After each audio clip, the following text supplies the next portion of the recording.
another report for the DEC? Yes, I saw. Okay, good. Thanks. And that should be the very last one that I have. Okay.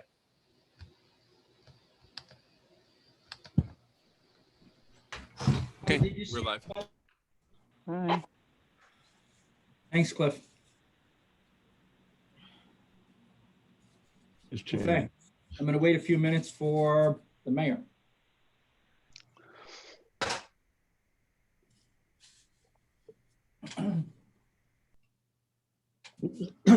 Was this supposed to start at 5 or 5:15? 5:15. Good.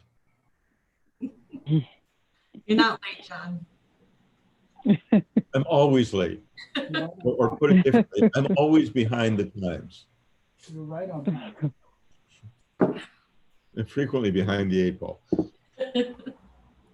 I just heard an M80 from Saxon Woods Drive. What is an M80? A gun? Like a quarter stick or eighth stick of dynamite or something like that. It's sounds like a gun. It's like a fireworks. They use it for fireworks. Scott, what is it? An M80? I'm sure you know. Yeah, it's like a big firecracker. It's like quarter stick of dynamite or something like that, they said. It's very popular on July 4th. Speaking of July 4th, my daughter just texted, what the heck was that? And my dog is going crazy. It's okay, honey. What do you think? If she lived in Latin America, that would be every single day. She says it's not dark enough for fireworks. It couldn't have been. I mean, it could have been, I guess. I'm gonna put up the agenda. All right, I'm in the meeting. And And No one else finds this concerning. I need approval of the minutes that I sent earlier today. Please let me know if you want me to put them up on the screen. Yes, because I have been so busy today, I will admit I have not read them. Okay, I'll put up the first one and then the second one. So the first one is the December meeting.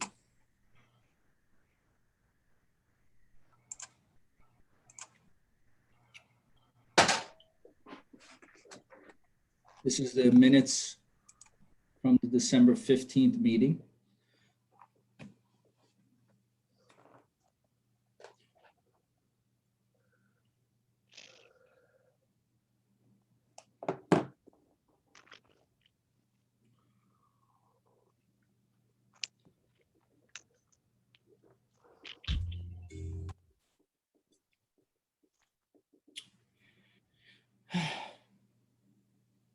Oh, no.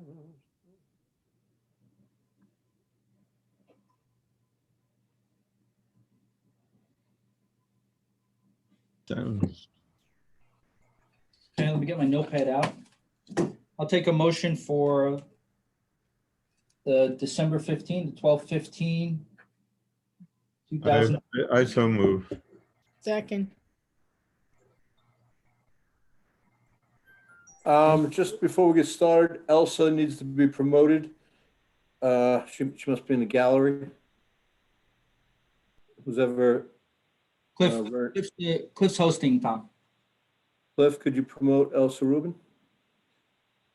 It's probably EMP.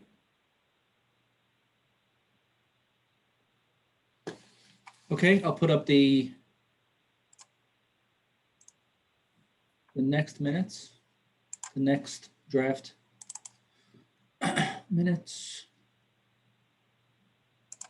This is from the January 5th meeting.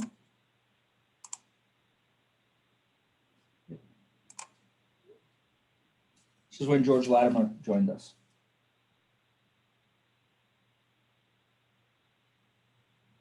Seems like ages ago. Yep.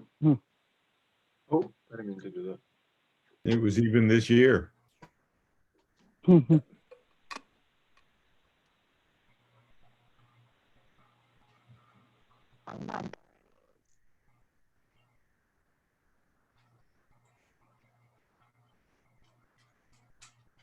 Jerry, I think if you're not going to share the lasagna, it shouldn't be making the meeting. Well, It shouldn't be making minutes. I like everyone in this committee, but I'm not sharing the lasagna. you that. Mhm. We had those homemade noodles that we made the night before. It was fantastic. I'm gonna cut my camera when my wife brings me dinner.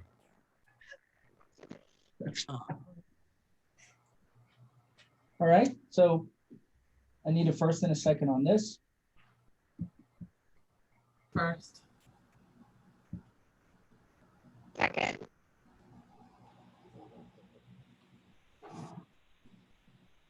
Anyone opposed?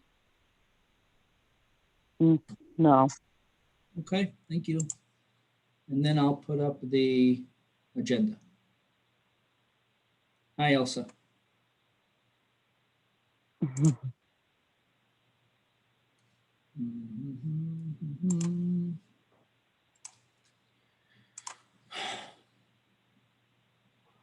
Oh, man.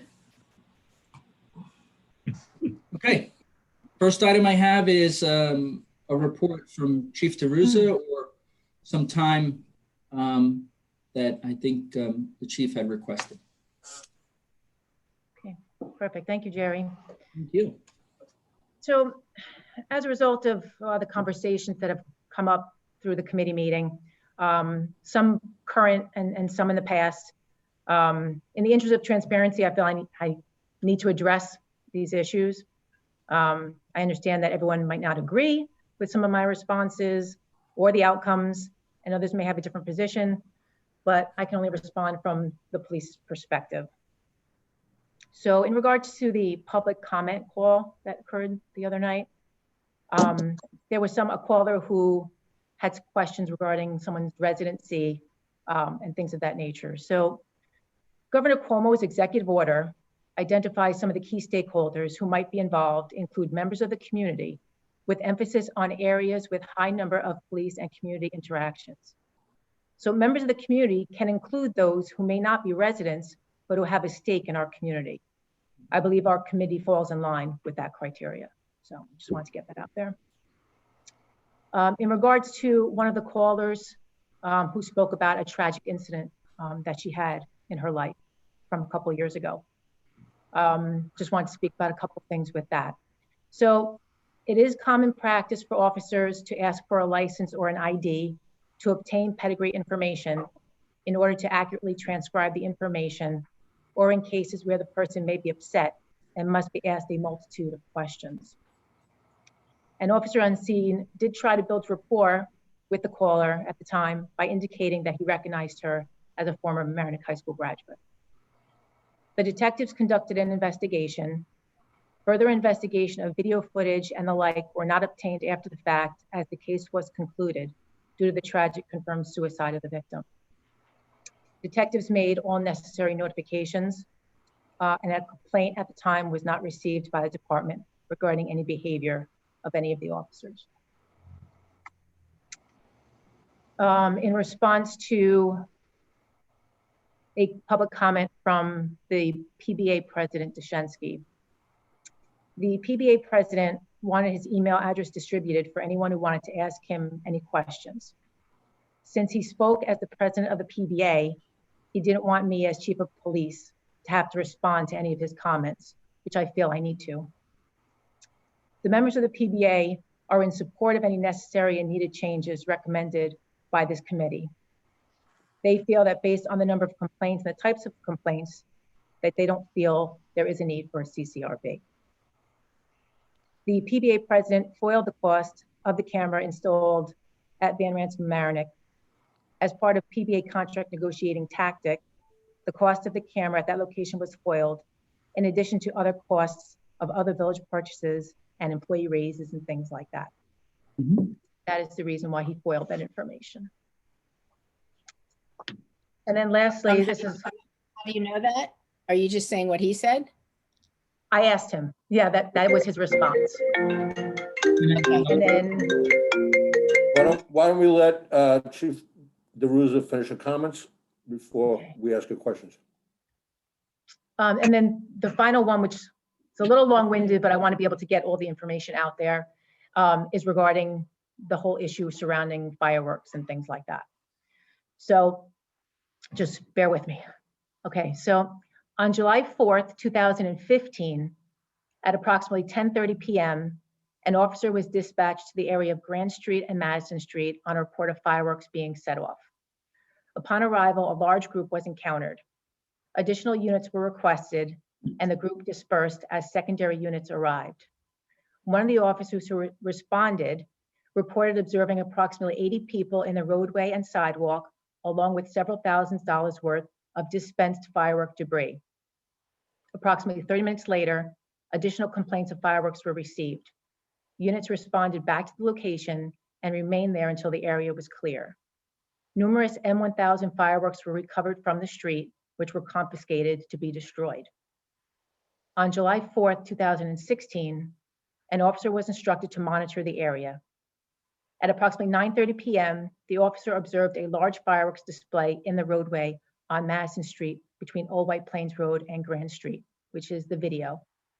The officer remained in his vehicle and blocked the roadway to prevent vehicles from traveling in the direction of the fireworks. The officer was accosted by several subjects who asked why he was there and for him to leave so they could finish. The officer remained on scene to ensure safety of the people in the area. Shortly after he was approached by the subjects, M80s were set off and thrown near and underneath his vehicle. The officer requested additional units to respond to his location. The arriving units were encountered by a large crowd and fireworks were still being set off. One of the officers on scene discovered and confiscated a large quantity of fireworks. The officers remained there until the area was clear. Due to the enormous amount of unsanctioned fireworks that were used in the area in 2015 and 2016, and for the concern of public safety, in 2017, the Village of Mamaroneck Police Department collaborated with the Westchester County Police to utilize 2 dogs trained in detecting explosives to check the area for any illegal fireworks. During the afternoon on that day, one male was arrested for disorderly conduct. The male had been yelling obscenities and causing alarm to people in the area. The individual also stated to officers that he had a lot of fireworks and he was going to set them off that night.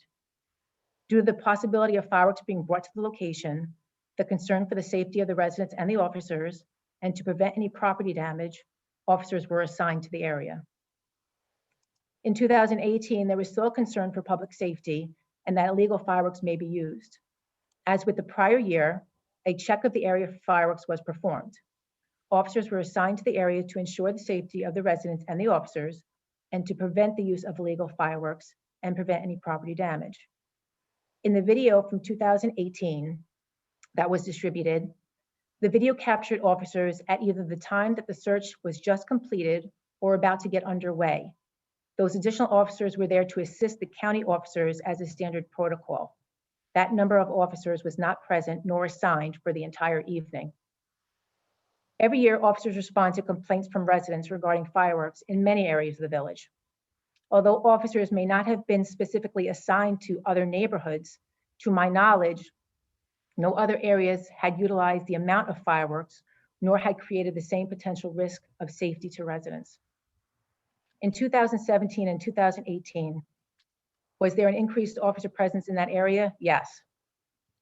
Was there unnecessary banter between officers and the public? Yes. Are there other videos where police are acting appropriately and we're not seeing those? Yes. Was there any physical force used? No. Looking back, could planning have been done differently? Yes.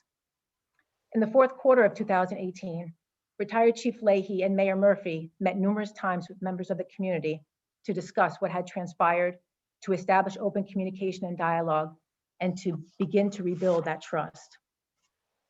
As this committee has already discussed, forming a standing committee to engage with the community would help with these types of issues and concerns. Also discussed was additional training opportunities like de-escalation and the ABLE program. All these things will help build bridges and to help increase trust between the community and law enforcement. So, thank you. Thank you, Chief.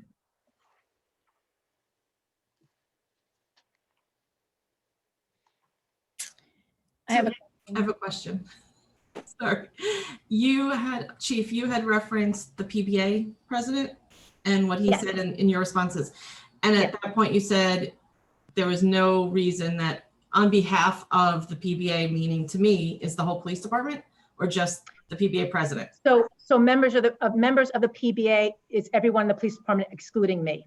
Okay, so according to the president, nobody on the police department wants any type of civilian review. Is that the consensus you're also bringing? Is that they just don't want it? That is my understanding. But, you know, the committee basically is going to come up with their recommendations, and based on the recommendations, and, you know, we can hash out what needs to happen here. But it is my understanding that they don't feel that it's necessary. So at some point, and it doesn't have to be right now, but I would like to understand, with everything going on in the world today, why they're so resistant to any form of cooperation from a civilian group, because there have only been 2 complaints last year and maybe 2 before.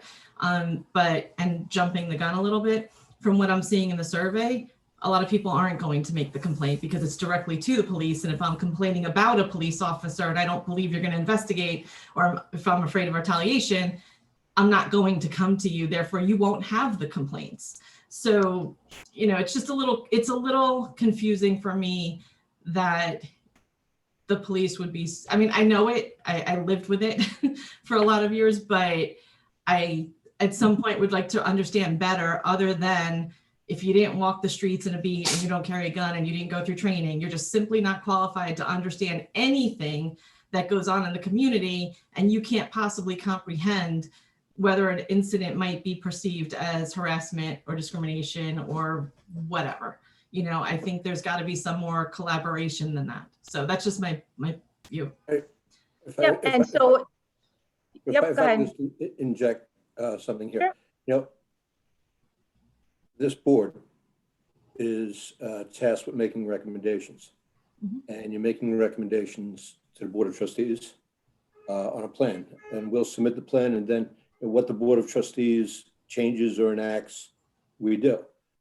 So, you know, and I understand, having been in a union for my whole adult life, you know, they don't want to change that they're not a part of negotiating, and I understand that. But, you know, this is really your message to the Board of Trustees. So, you know, don't feel inhibited or feel like that, you know, you need some sort of buy-in. That's up to the board. When the board then, you know, crafts legislation or doesn't craft legislation or changes policy. So I just want to put that out there. You know, it's just a question, because I do feel, and I know some of you are going to hate me for this, but, you know, I did listen to every single person on every single call, and I would like to hear from the PBA president about, you know, some of the reasons why and some of the concerns. And I would like to hear that input, because we're listening to the community, and we're listening to the chief, and we're listening to lieutenants. And, you know, I would like for us to come up with something that's going to work and create transparency and protect our police officers, and, you know, make everybody safer on the street. And I don't want it to be combative, but I do believe we need something. And so, you know, it's just one of these questions I have. I understand the whole process, and I know the steps that are involved, and it may or may not happen, but you know, I would like to understand a little bit more why there's that feeling. So that's it. And like you said, not to jump ahead, but also with the survey, and I think we've kind of talked about this even before the survey come out, about, you know, we talked about creating the Village of Mamaroneck Police Department's own Facebook page to put information on there about policies and how to go ahead and make a complaint, because a lot of people aren't aware of the different ways to make a complaint and things like that. So I think that would be helpful too, but I do understand some of the concerns that were brought up in that survey too.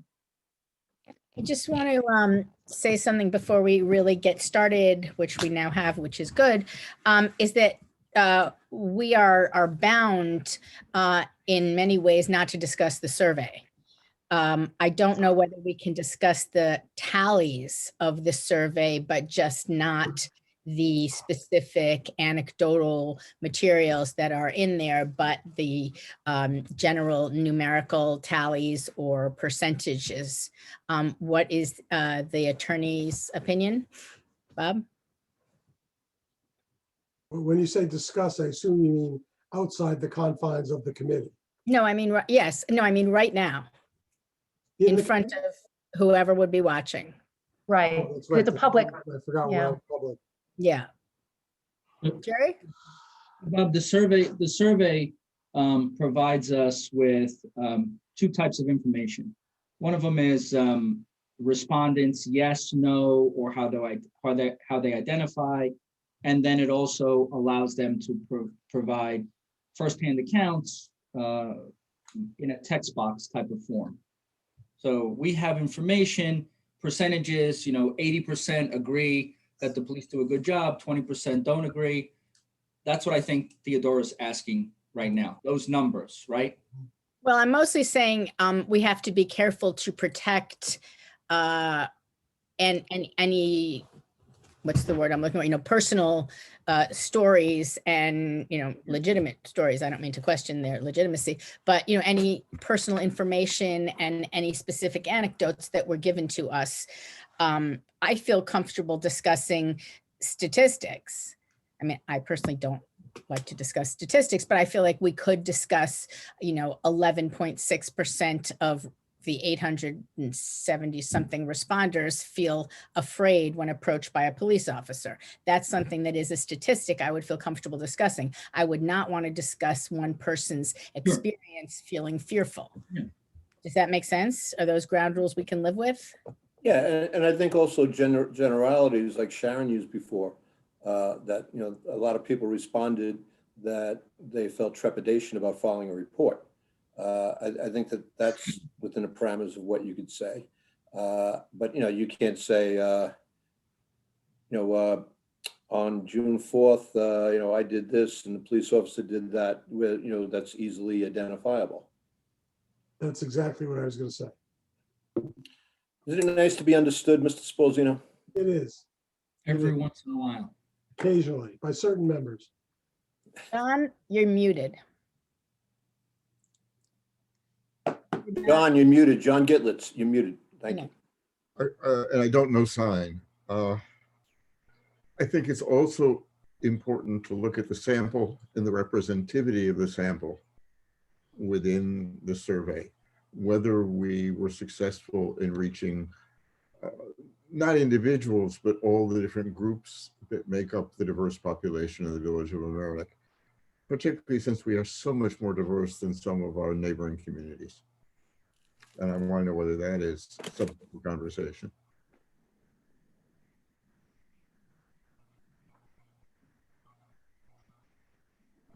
Did you not hear me, or am I not just not getting an answer? Repeat the question, please. Yeah. I think it's also, I think another topic that I would like to know if it's okay to just put on the table is whether the survey captures the diversity of the population of Mamaroneck. Of course. If you're asking the legal question, the answer is yes. Okay. As long as you don't stray into personally identified information. Thank you. And do we know Lauren, about are you that? talking? Do we?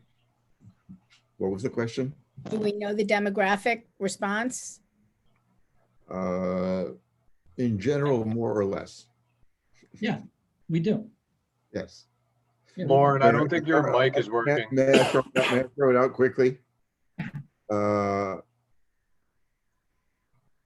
Combining the two surveys, the Spanish and English, roughly 10% of the respondents identified as Hispanic. There were somewhere around 3% identified as Black, African American, and there was a percentage I've forgotten at the moment, somewhere around 6, who preferred not to answer that question. That's what we know. Mm-hmm. And the percentage of white?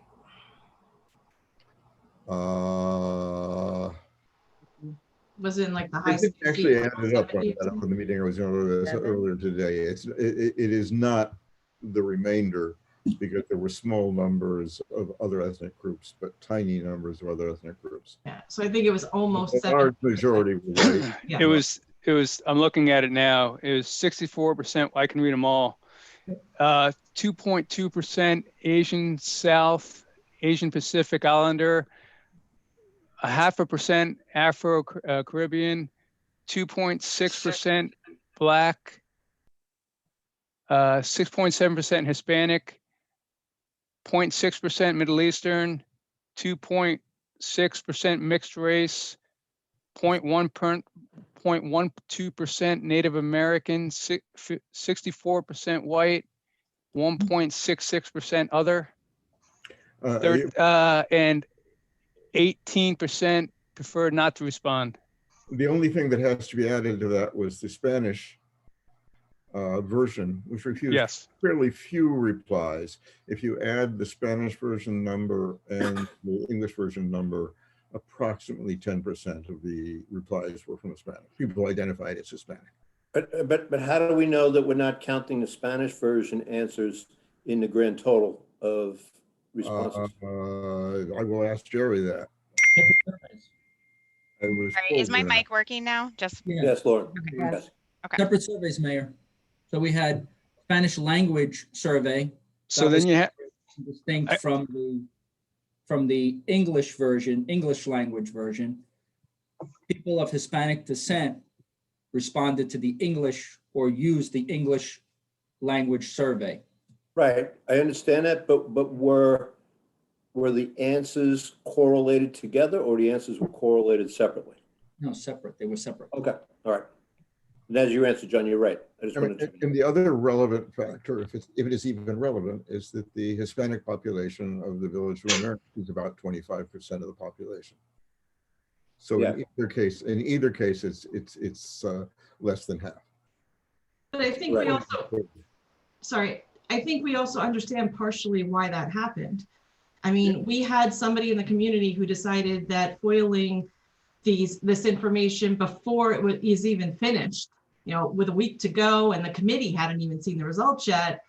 Because of that foil, a lot of the communities or the agencies that we tried to work with to reach out to the community then sent out messages saying, hey, wait a minute, we don't know that this is confidential. Maybe you don't want to fill it out. And I think there was a massive drop off of surveys after that. So I'm not mentioning this as a critique of the. No, but it's part of why that happened. It's important to look at those questions in a minute. What I'm saying is that the question I wanted to address is what is the representativity of the survey? And there's some obvious problems, and maybe it is because of that foil attempt, or it may just because there are certain populations who don't want to put anything down on paper. Both of that is probably true at some level.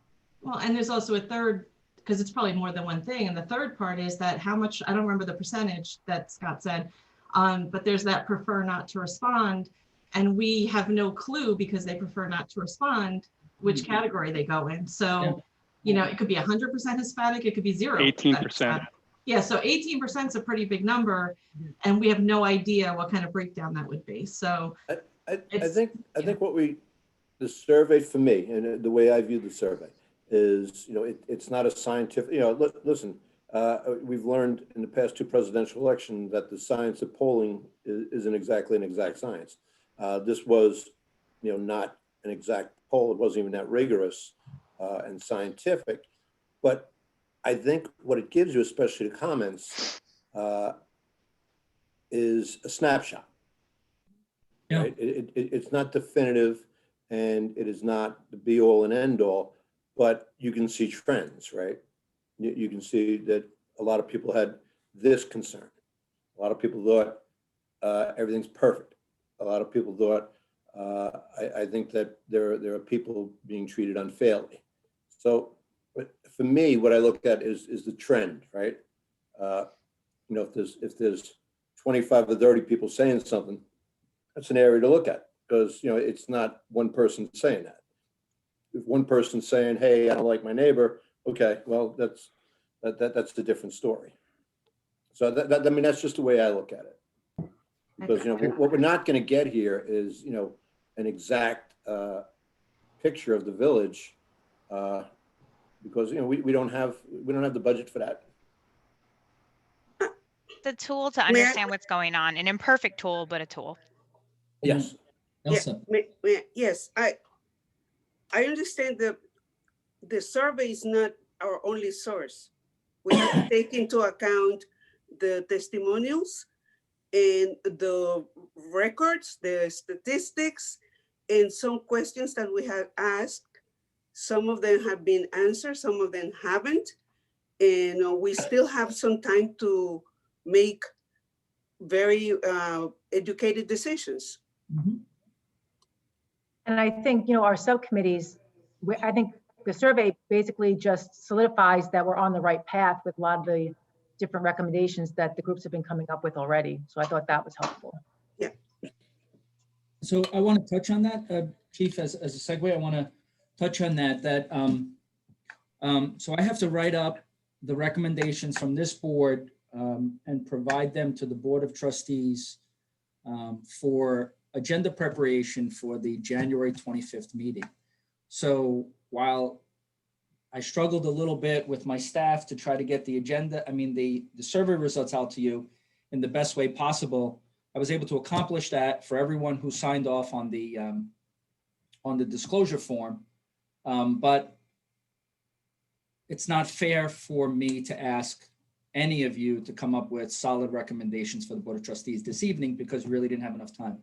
So what I did yesterday is I sent everyone an email where recommendations need to be, I have to have them by 9 o'clock on January 20th so that I can put them in some kind of a format and provide them for the Board of Trustees as Dan Sarnoff and I, mostly Dan Sarnoff prepares the agenda, but I'm the liaison for this committee.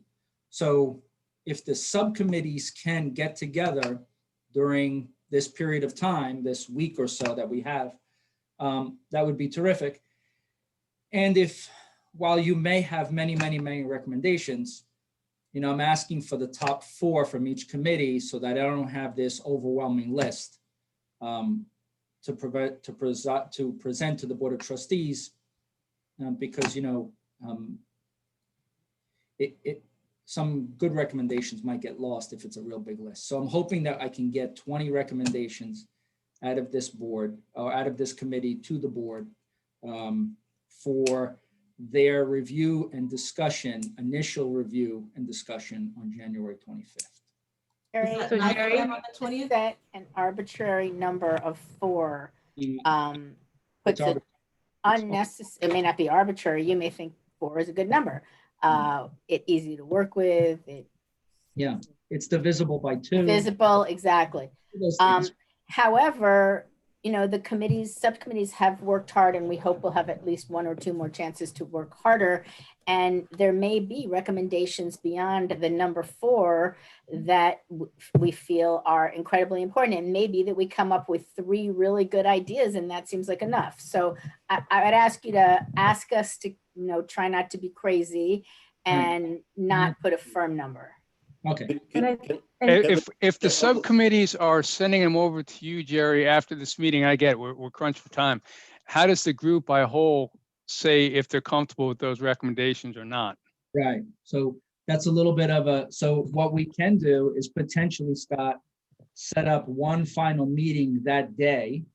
Mhm. And then I can read each recommendation and I can get a vote count from the committee and I can provide that vote count to the Board of Trustees and say, this, giving Jerry a police car to drive around the community, 17 said yes and 1 said no. So, that I could do that on the 20th if we have to do that. I did think about that last night.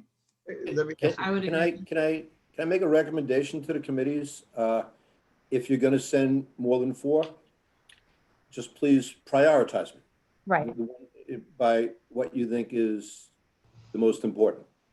Because there might be duplicates too between the groups. So Right, yeah. ability. I have a question for Tom on this. Yes, sir. Given that we are nothing more than advisory, is it necessary that we reach coherence, that we reach agreement on? Yes. Is it necessary even that all of the recommendations don't contradict each other, because you're going to do with them what you feel appropriate? if enough people think it's an interesting, valid, worthwhile idea, you can pick and choose. That's what you're going to do anyway. In other words, I think we may have, it may be at times useful to say a large number of us stand for this. Some of us think this other alternative is a better alternative, something like that. I mean, I can't tell you what to do or what not to do, you know, but I would hope that part of this is building consensus, and you would work toward that consensus. But if someone has a burning desire to say something, you know, that's your right too.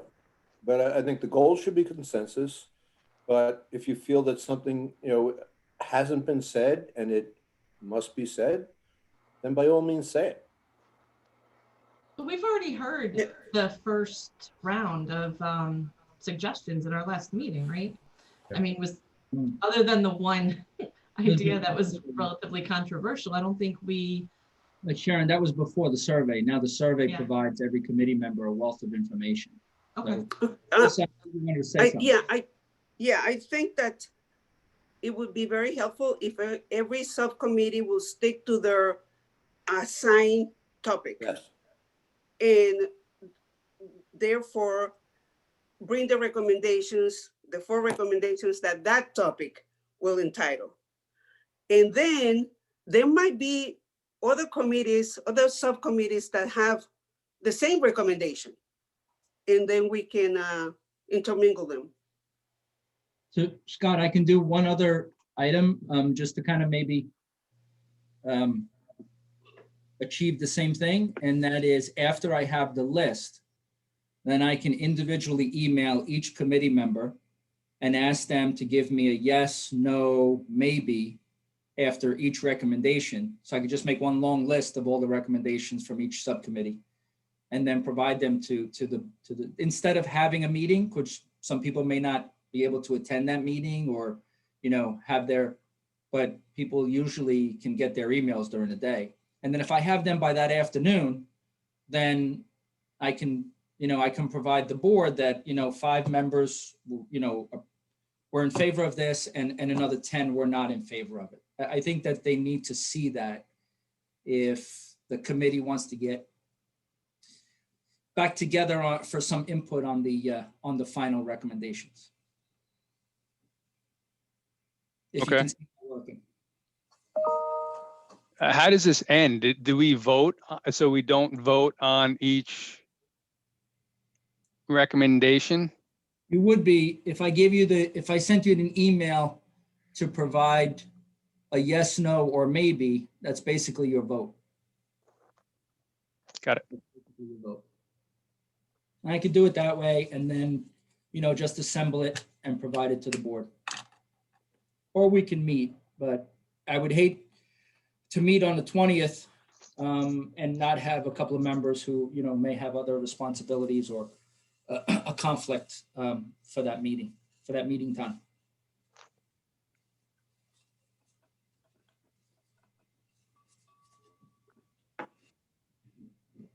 Excuse me.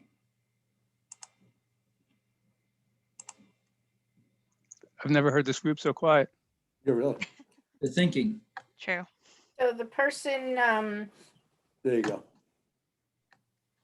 who we were, 2 people actually foiled material related to our meetings. One of whom withdrew the foil, and the other of whom has told me in writing that he will not seek to perfect an appeal when his application is ultimately denied.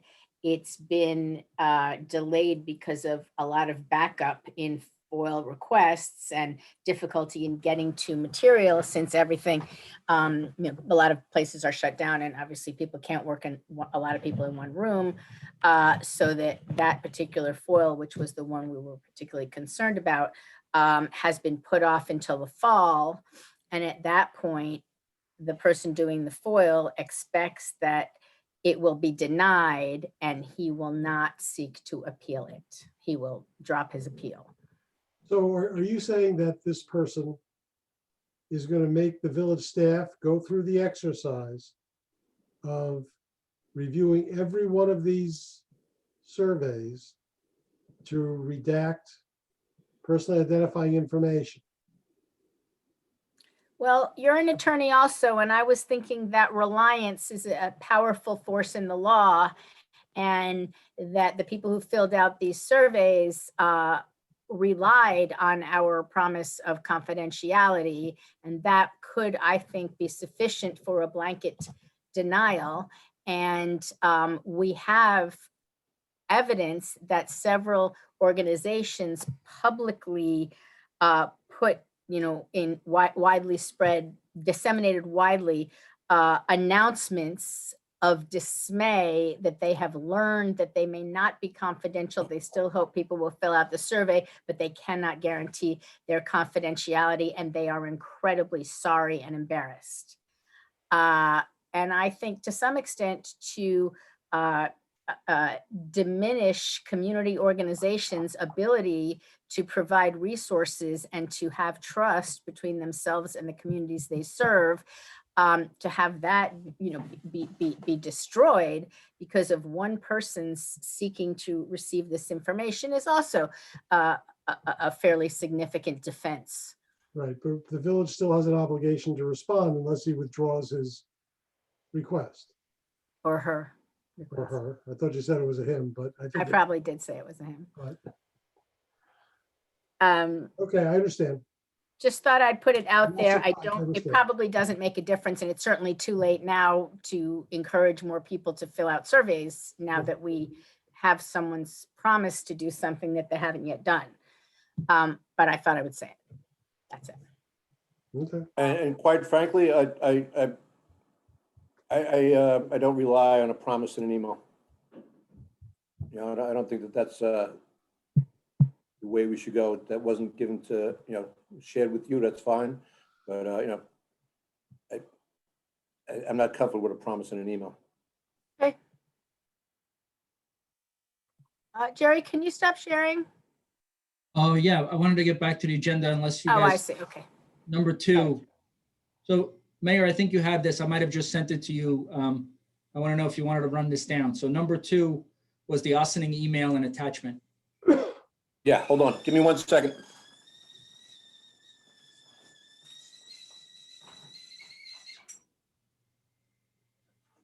We all get tea now?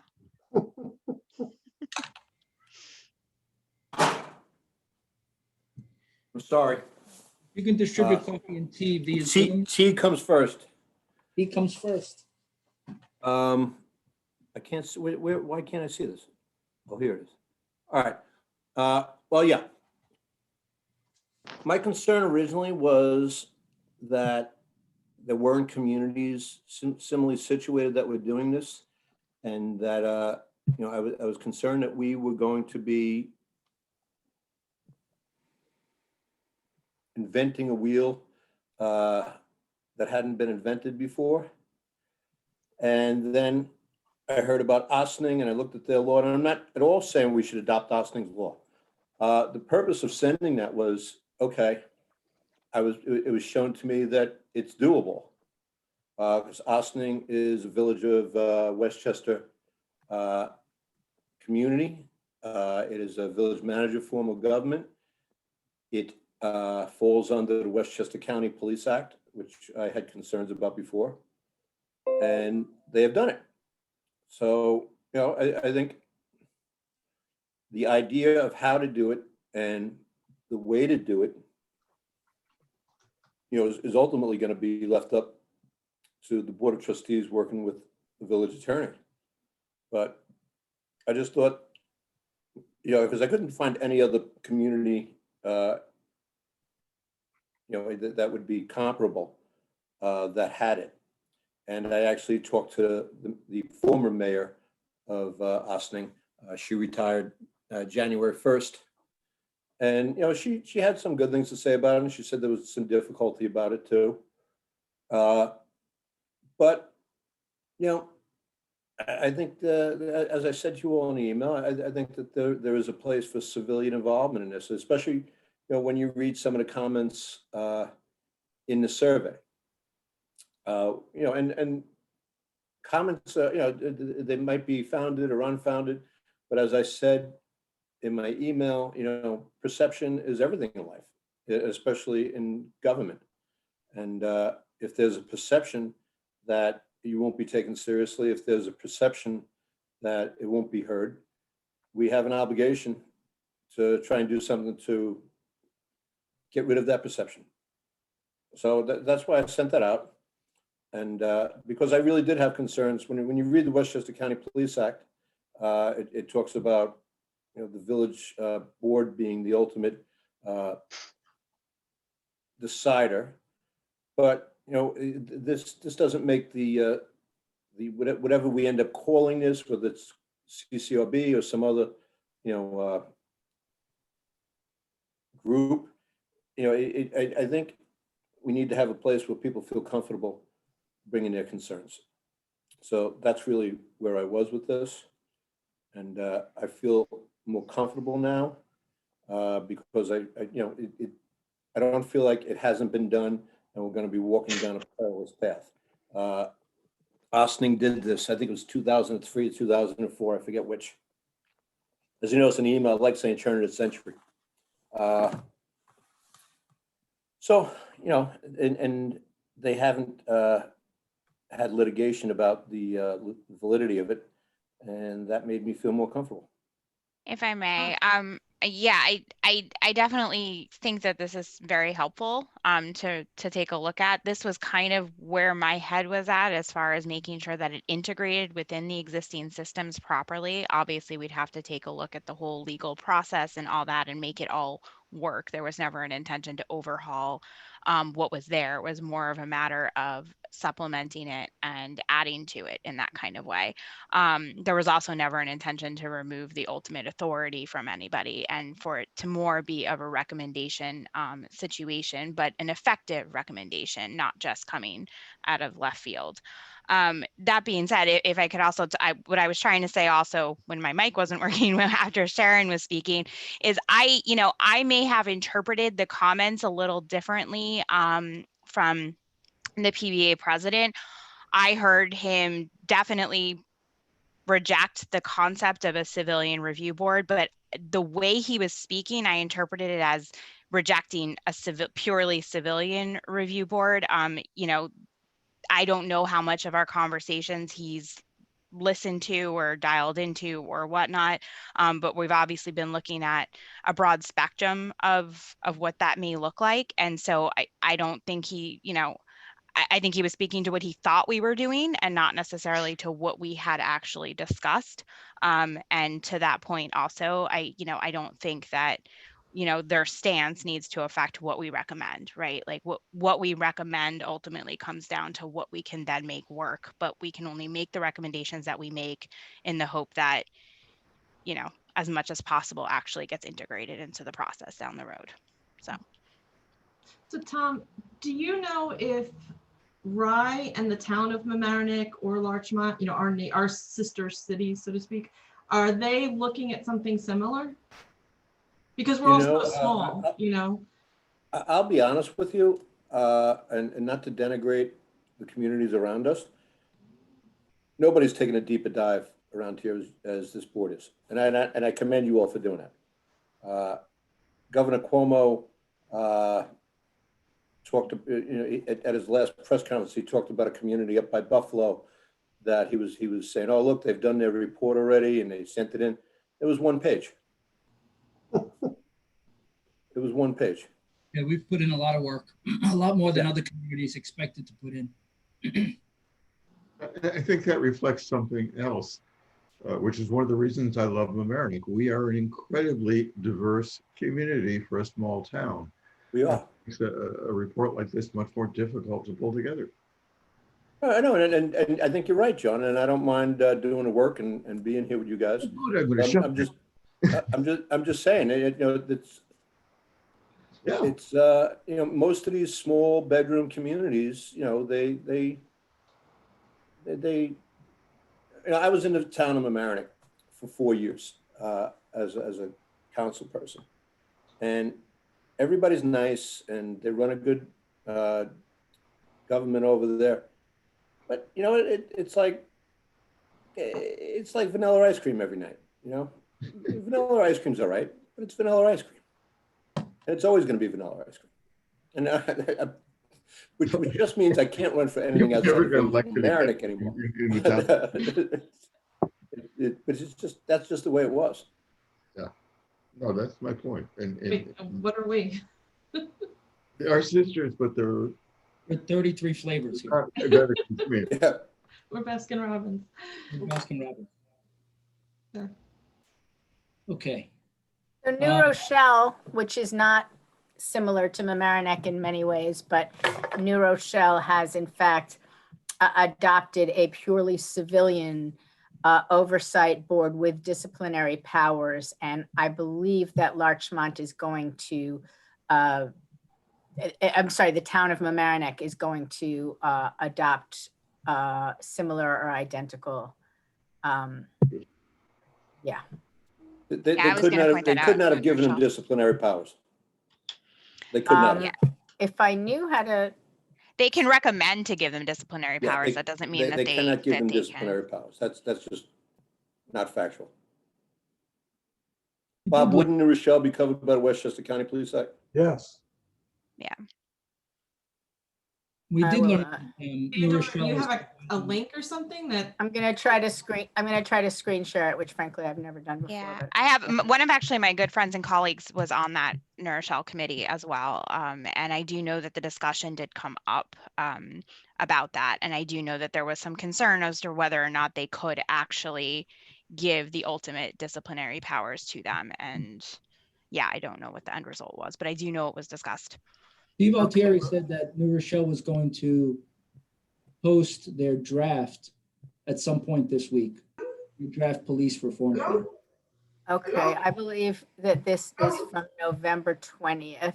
It has a legal opinion attached. It cites Ossining. And let me just see. Here we go. Okay.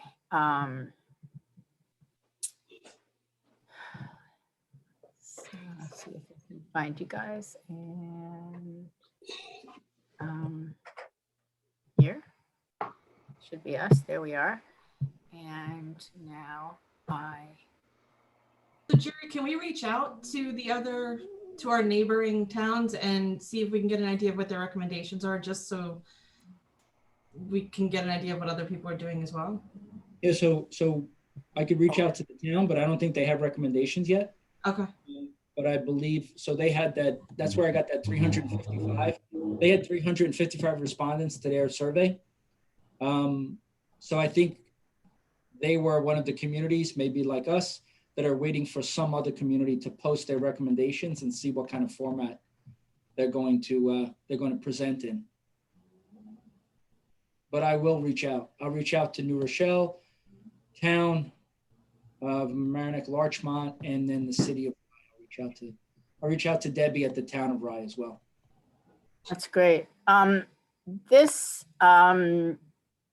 I believe citing Ossining says that according to Governor Cuomo, 2020 in the police reform booklet on page 64, that civilian review boards, you can see it here. Yeah. You see it. Okay, but I'm sure that Governor Cuomo is not that conversant with the Westchester County Police Act. The leverage committee. And as I said, when I first Can you sent that scroll out, back? that is just peculiar to Westchester County. Oh, and so this is a recommendation. It's not, Yeah. No, it's not even. Not It's in quoting, this is just quoting from Governor Cuomo. no. What she has on the screen, it says summary of recommendation. So it's not already enacted. It's a recommendation. Right. This is and- the but committee's the part- recommendation. Mhm. But the part where it says about discipline is just taken verbatim out of the book that Cuomo sent out. Right. It's not specific to Not what specific to Westchester to County. Westchester. Yeah, but Tom, their first line, this is from New Rochelle? This Their is from first New line- Rochelle. Committee recommends the creation of an all-civilian structure with discipline powers? Correct. Right, but they're, Recommend it, it ain't gonna I- happen. that's what I'm saying. They're making the recommendation, but that doesn't necessarily mean that it can happen unless there's some kind of overhaul of the Westchester law. Okay. Bob Spolzino? I'm here. I'm actually. Lauren, isn't this, Hold on. I want to ask the attorney something.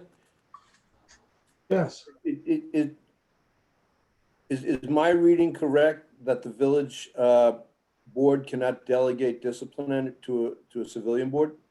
that's right. The village can't even delegate the village board can't even delegate the holding of the hearing to a hearing officer.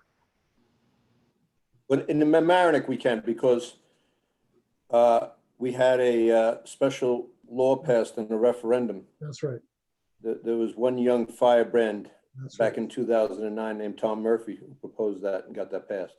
Where is he now? Theodora, Still here. what a shot. Theodora, can Eating you? vanilla ice cream. Can you, no, yeah, scroll down. There was something in Model 3. It was the page prior. Yeah, right here. Model 3, if Model as 3, part number of its 2. police reform task force or county level legislation, Westchester County establishes a civilian review board. The committee recommends New Rochelle seek the participation in the county level review board. I think the county made their recommendations already as well. I'd be interested to see They those too. And because I know for full insight with the ABLE program, I know that was also one of the recommendations at the county was. level. So it's just Yeah. interesting to note. But they did make their recommendations already. So it'd be interesting to read through and they those as well. voted, I think they Yep. had the presentation at 1 o'clock and then they broke for a vote, but I didn't see the results. Yeah, the recommendations, as far as I know, they passed whatever recommendations were all given. I don't think there was anything that was not passed. Okay, I can get those. I can talk to Bianca. They And- did, by the way, have a lot of similarity to some of the things we talked about. They cited some of the same training, ABLE and CIT. They talked about the review board. They talked about community engagement. A lot of the things we talked about. They talked about shared services for body cams so that if you joined in, you could save money. So there was a number of shared service ideas that the county brought. So that might also be helpful. I'll get all them. I'll get them. We'll have them probably by tomorrow if I email her now.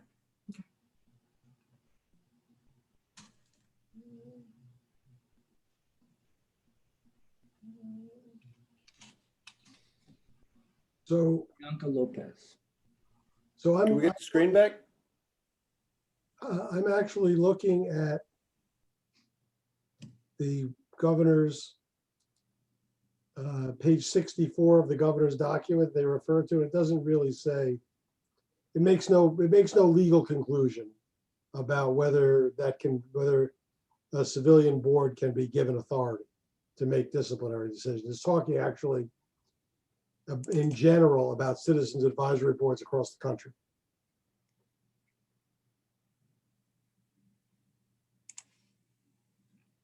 Okay.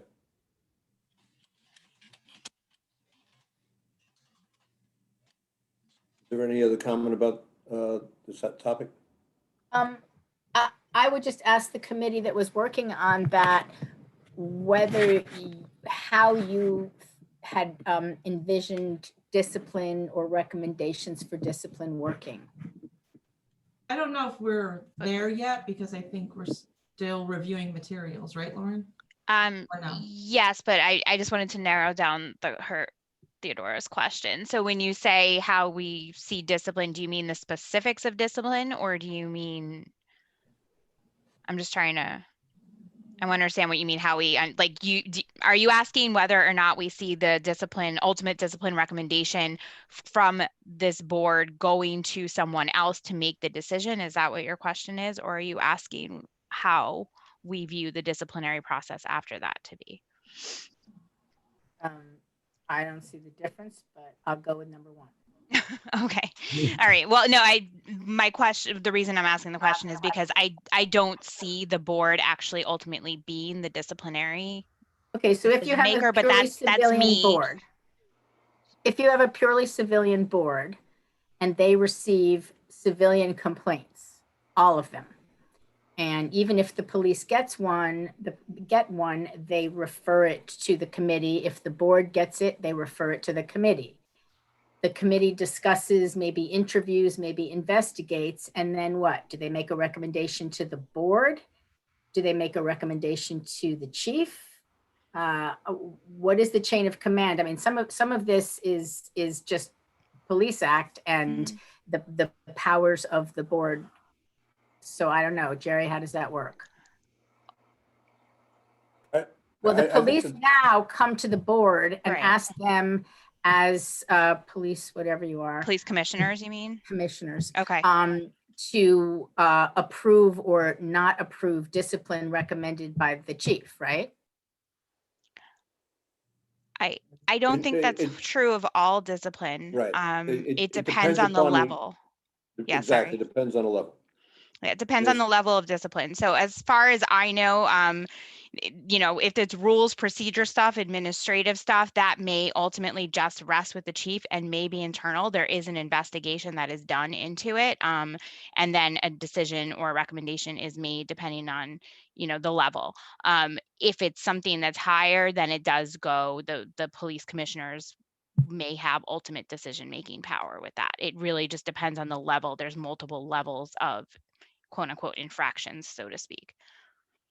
And then there's also multiple levels of discipline, right? It could be something as small as like a verbal counseling, or it could be a letter that goes in a file, whether it's permanent or temporary, or it could be, all the way up to criminal charges. Do you think that the subcommittee would have recommendations on whether that bifurcated system will continue to exist? And where the line is drawn in terms of levels of seriousness, and whether it's moot because there are hardly any complaints and hardly any discipline measures as of now, right? As of now, they may when increase. it's within the department. Right. Sharon, and correct me if I'm wrong, my understanding was we did want to create a bifurcation of the process in the sense that if it was something that was more of a rules oriented thing, I gave the example last time that Lieutenant Gatta gave as far as, not wearing your hat on patrol or something like that. We didn't think that that was something that the civilian board should be looking at because it's I don't want to say it's nothing, but it's not something that I think would amount to, civilians interceding somehow. But we did want to draw the line somewhere between where the rules would end and where this board would then take a look and take over. One of the powers would also be they were, not satisfied with the investigation. Everything comes to the board and the board takes a look at it and says, did you look at X, Y, and Z? And it turns out that that wasn't looked at and it could get kicked back for investigation. So it could be a recommendation for discipline. It could be a recommendation to return for further investigation. It could be a recommendation to kick it out, whatever, but then the ultimate authority to actually take that action would not be with the board. So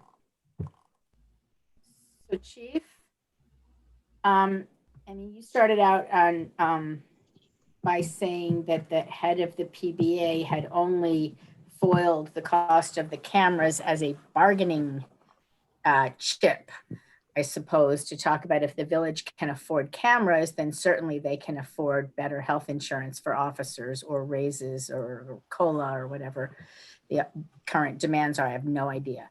But first of all, I don't believe it, because how much could the camera possibly cost to be equated with giving officers across the board raises? I mean, that's chump change. And so what I think it appears, and let me say something else. He may be telling you the truth, and I don't know how the chain of command works in a situation where he is not behaving as a Village of Mamaroneck police officer, but he's behaving as the head of the PBA. I don't think he gets to shake that persona of a Village of Mamaroneck police officer when he does something public like foils financial information from the village. And what that says to me is he is anti-Black Lives Matter. And as such, he's a police officer saying he's anti-Black Lives Matter. And so he can say, and it may be true, that his reasons for doing this were a bargaining chip. But first of all, as I said, it's not enough money to be credible. And second of all, even if it's true, it gives the Village of Mamaroneck Police Department a very, very ugly reputation that he's trying to interfere with the most minimal attempt by the village to do anything to try to stop the defacing and vandalism of an organization made up of and for people of color who have created a symbol for people of color, which was then defaced in what I think is irrefutably a hate crime, although you yourself have said to me that the department determined that it was not a hate crime. I'd be interested to know if he did foil, like to your point, if it was, I know we're saying that he foiled a lot of things. Did he honestly foil a ton of things? Because to your point that these two cameras don't really cost that much, but maybe these two cameras in aggregate with 5 other pieces of equipment that were purchased over the course of a month. I'm just making this up. The person I said foiled a lot of things was the person who foiled the information from the surveys. Okay. I don't know whether the PBA president, Dershensky, foils a lot of stuff. Okay. Yeah, that was just my question. That's information you can get on the website, who, for, Okay. what, when. Right. I mean, does everybody agree with me that that was a hate crime? This is not a hard haven't seen decision. the Well, I do. investigation. Yeah. I do, because I got the emails that said they were going to do it. Mhm. You know, so Yeah, yeah, I You got emails that said they were going to do it? yeah, but you know who? You know, Well, that's you got something tons of that people that police said they were going to do it. I mean, it's something, I didn't see anything like that in an email. What I did see, of course, was a comment on an article celebrating the Village of Mamaroneck's Day of Happiness and Artistic Celebration by somebody saying in a comment in the Daily Voice, I'm going to, vandalize that stuff. But it doesn't appear that the police investigated that. Hello? So, what I could tell you is based on conversations with the district attorney that we could not label it at this time as a hate crime. Just because someone makes that comment or that accusation doesn't necessarily mean that they went out and perpetrated that crime. And until, like I had indicated, the person says that, yes, I did it, I intentionally did that, this is the reason why I did it. We have no proof of that. We don't have the person who did it. We can't get in somebody's head. We can't, as much as we want to say, yes, that's the reason why this person did what they did, we don't have that proof. And, as far as the PBA president goes, again, all I can tell you is what he told me, that he foiled that in conjunction with many other things. Everyone's entitled to their opinion of, how they feel somebody is. No, I've worked with him a long time. I know him to be straight up. He is not racist. He's not anti-Black or anything else that you had indicated. He is a member of the community who has been to many community functions, who has been the president for probably 12 years of the PBA and has done numerous good things for the community. I didn't say he was racist. I said that the act of foiling the cost of the cameras indicates a hostility toward the location and installation that the cameras were purchased to protect after they had been defaced by a hate crime. So I'm not like saying I said, he's racist. that was, yeah. But I I mean, think if again, not to belabor, just that I was told that he foiled, and like the mayor said, you can go online and look to see what people foiled. He foiled that and many other things, again, as this tactic for whatever it is that they're looking for, whether it's pay, benefits, things like that. And that's something that every union has the ability to do as well. Okay, Yeah, I'm in a union. I'm interested in my union's tactics, but this is a union tactic, which also, as perhaps a byproduct and not a target, not a goal, looks very bad for the Village of Mamaroneck Police. But that is separate from my argument, which is not really an argument. It's an on its face statement that a Black Lives Matter mural organized by Black Lives Matter was defaced. You do not need a person saying, I defaced that in order to declare it a hate crime. And what I don't understand is that, just a minute, is the moment that it happened, the police department and the Board of Trustees did not immediately say, holy mackerel, this is a hate crime in the village of Mamaroneck, right there in public. Somebody defaced our mural. Quickly, let's get out there and look for cameras. Let's look for witnesses. Oh my God, here's evidence. People are saying they're going to do it. People are sending emails saying, I'm going to do it. We have the ability to subpoena the sources of those emails and comments in a newspaper. And yet it's been 3.5 months. And not only has the village of Mamaroneck not determined itself that there was a hate crime committed in its midst, but have now actually told me when I filed a hate crime complaint that in fact, in conversation with the DA, it was determined that no hate crime occurred here and no further investigation would occur. Period. The case is closed. I have a problem with that. Does everybody think it's totally obvious that this is not a hate crime and that no investigation should occur? I can speak for myself.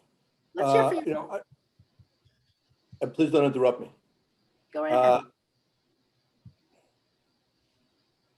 I think that whoever did that did it with racial animus. I think that it's hard to make any other argument that makes any sense. It was mean-spirited and juvenile. I just want to point out, the Black Lives Matter group did not do that mural. Black Lives, that was local people who were not affiliated with Black Lives Matter. Black Lives Matter organization did not come down. That was generated by homegrown people who grew up here. So I don't want that to be out there that, that this was really based upon the genuine feeling and concerns of people in our community. There was no, as far as I know, and Jared, correct me if I'm wrong, there was no outside group that directed you or funded or anything like that. You did all the fundraising on your own. And this was done in cooperation with the village. This was done after much drama here in this community. And after it was defaced, we quickly put up cameras to make sure it wouldn't happen again. So, it's all in a way to tell the story, right? If we arrested the person and found the person, maybe it would actually turn out to say, yeah, he did it because he hates Black Lives Matter. Or he did it because, he thought that it should say all lives matter or some other thing. But, right now, I just want to put this out there because, what's getting portrayed here is that, the village did nothing about this. We reacted immediately and we put up a camera within, Jerry, how long did it take us to put up a camera? Week, 10 days. Yeah. 10 days? We had to secure a vendor. We had to find a source. I will say government contracting is a nightmare. It'll take, that's why doing anything through the government, it's, you have to source in the way. You're still subject to the government contracting laws and regulations, unfortunately. And get the lowest bid. For better or worse, unfortunately, that you have to follow that process. Otherwise it can be totally ramsacked on the tail end of it and saying it wasn't done properly. And then we're subject to suits for other reasons. And we had to run wires to a village-owned property. We have a village-owned property involved in that. We can't just put up a camera and have it collect the data. We have a recordable 30-day DVR type of system that we had to run to. And even we also made plans to get it fixed as soon as we could. And Jared and the artist who was involved in it, they sprung in and we had to have, time to close the street off to do it again. Because you just can't go out there and paint, you got to close the street off. So, it sounds great to just, throw things out there, but we did as a board and as a community, we reacted to this and we tried to fix it right away and we tried to keep it from happening again. Do I think that the person who did it is a jerk and who probably has hatred in his heart? Yeah. But we don't have the person. No, because he's too busy storming the Capitol. All right. Can we move on to another subject? Because we got an agenda here and this wasn't on the agenda. I actually think that Janet had her hand up. Okay. Well, I just wanted to say that, as how you described it, Tom, it was personal, the way that this mural came together. Many people collaborated on this. And to, Theo's point is that, I understand that in order to categorize something as a crime, you have to check off a list of elements, just to call it, some sort of crime. But for the community who don't know how those processes work, at least the way that this could have been, voiced out in the community, either on, Facebook or coming from the police as a message saying that this is, something that is not allowed, taking a stance. I guess that's where I feel myself personally that it wasn't done, properly.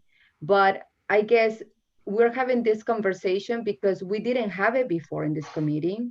And I think it's important to debrief on this and also to communicate to the chief that, we are all civilians. Well, I don't want to, I know that some people here have backgrounds, police background, and I understand that, but I myself as an advocate, as, a member of the community, I took that as a hate crime. I have my perception of my Maryland community just for that one single thing. So we understand that we can move forward, and I'm glad that there are cameras now, that if something happens again, we can find the person doing it. But this is not something just to be, talked about and then move on to the next thing, because this stays with us. And thank you, Theo, for having this as part of the agenda. And, and this is for us to continue conversations and not only on this and also on other things, but this is all about perceptions, and that what happened to the mural, it, gives some perception to people in the community. So I just wanted to put that out there. And I categorize that as a hate crime. Janet, I agree with what you're saying, but I just want to point out that when this happened, I did send out an email about it. I posted it on Facebook, on both of my Facebook pages, and I talked about how abhorrent it was. So we did talk about it. Mm-hmm. It isn't like we didn't. And I saw that, Tom. What I'm saying is that sometimes you want to see something like that coming from our own police department as well. That's all I'm saying. Well, I'm talking about coming from the mayor. Yeah, but this is a partnership, right? It's the mayor and its police department. Yeah. Yeah, Jen, and I agree with you. And again, I think as part of this whole committee meeting and discussions that we're having going forward, I think those are things that we can learn from and rectify to make better and, continue to build trust. I mean, I completely agree with what you said. So thank you for that. So do I, yeah. And if I go back to the committee that Lauren and I have been, and Jared are a part of having that conversation, these conversations would be happening if we had a civilian involved committee. They would make things more transparent. They would help the community understand what's happening and, let the police hear back from the community. It's like a conduit for all of that communication that didn't happen. I mean, even Pape Park, that's been hanging around for 2 years with people people complaining and being very hurt and upset. And yet tonight we can have that conversation and sort of clear the air, which wasn't done for 2 years. So, it brings it, I think, so when Lauren and I are having that conversation, we're talking to Lieutenant Gata, we're trying to look at all these different elements of how do we make it something that is not just, that harsh civilian review board sounding thing, but something that's really going to build a bridge with the community and help build transparency. And so I think, when we get into procedural stuff, we're not there yet because we're still working out some details. Well, I think also what was discussed was not even that itself, but just a separate type of ongoing community committee Yeah. that any of these things that would come up, we could all get together and talk about and figure out the right way to put it out there, the right way to address it, things like that. So I think that came up in at least one of these subcommittee recommendations. So I think that's a must. Also, you wanted to say something? Yeah. And to that point, I sent an email and I asked the chief if I don't know if you can discuss that with us, or if you can't, I will understand. But I asked about the case of Officer Jose Gomez, and this happened recently, and this will help this committee understand what's going on in our community and in the police force. So I'll let the mayor speak about that. What I can tell you is it was a couple of years ago. I wasn't personally involved in the case itself. It did have to do with some claim of discrimination. So I don't know if Mayor, if you want to speak about that. Well, Not particularly, yeah. the village came to a settlement with the officer, in which neither side admitted guilt. The officer has now been promoted to sergeant. I think the sergeant Sergeant Ramirez. I've asked the village attorney to get a list of all litigation involving the police department for the past 10 years. He is compiling it, and he's going to send kind of a synopsis of the cases to this board. But there's a lot of stuff going on, so hopefully we'll have it in the next couple of days. Officer Gamarez's case predated me.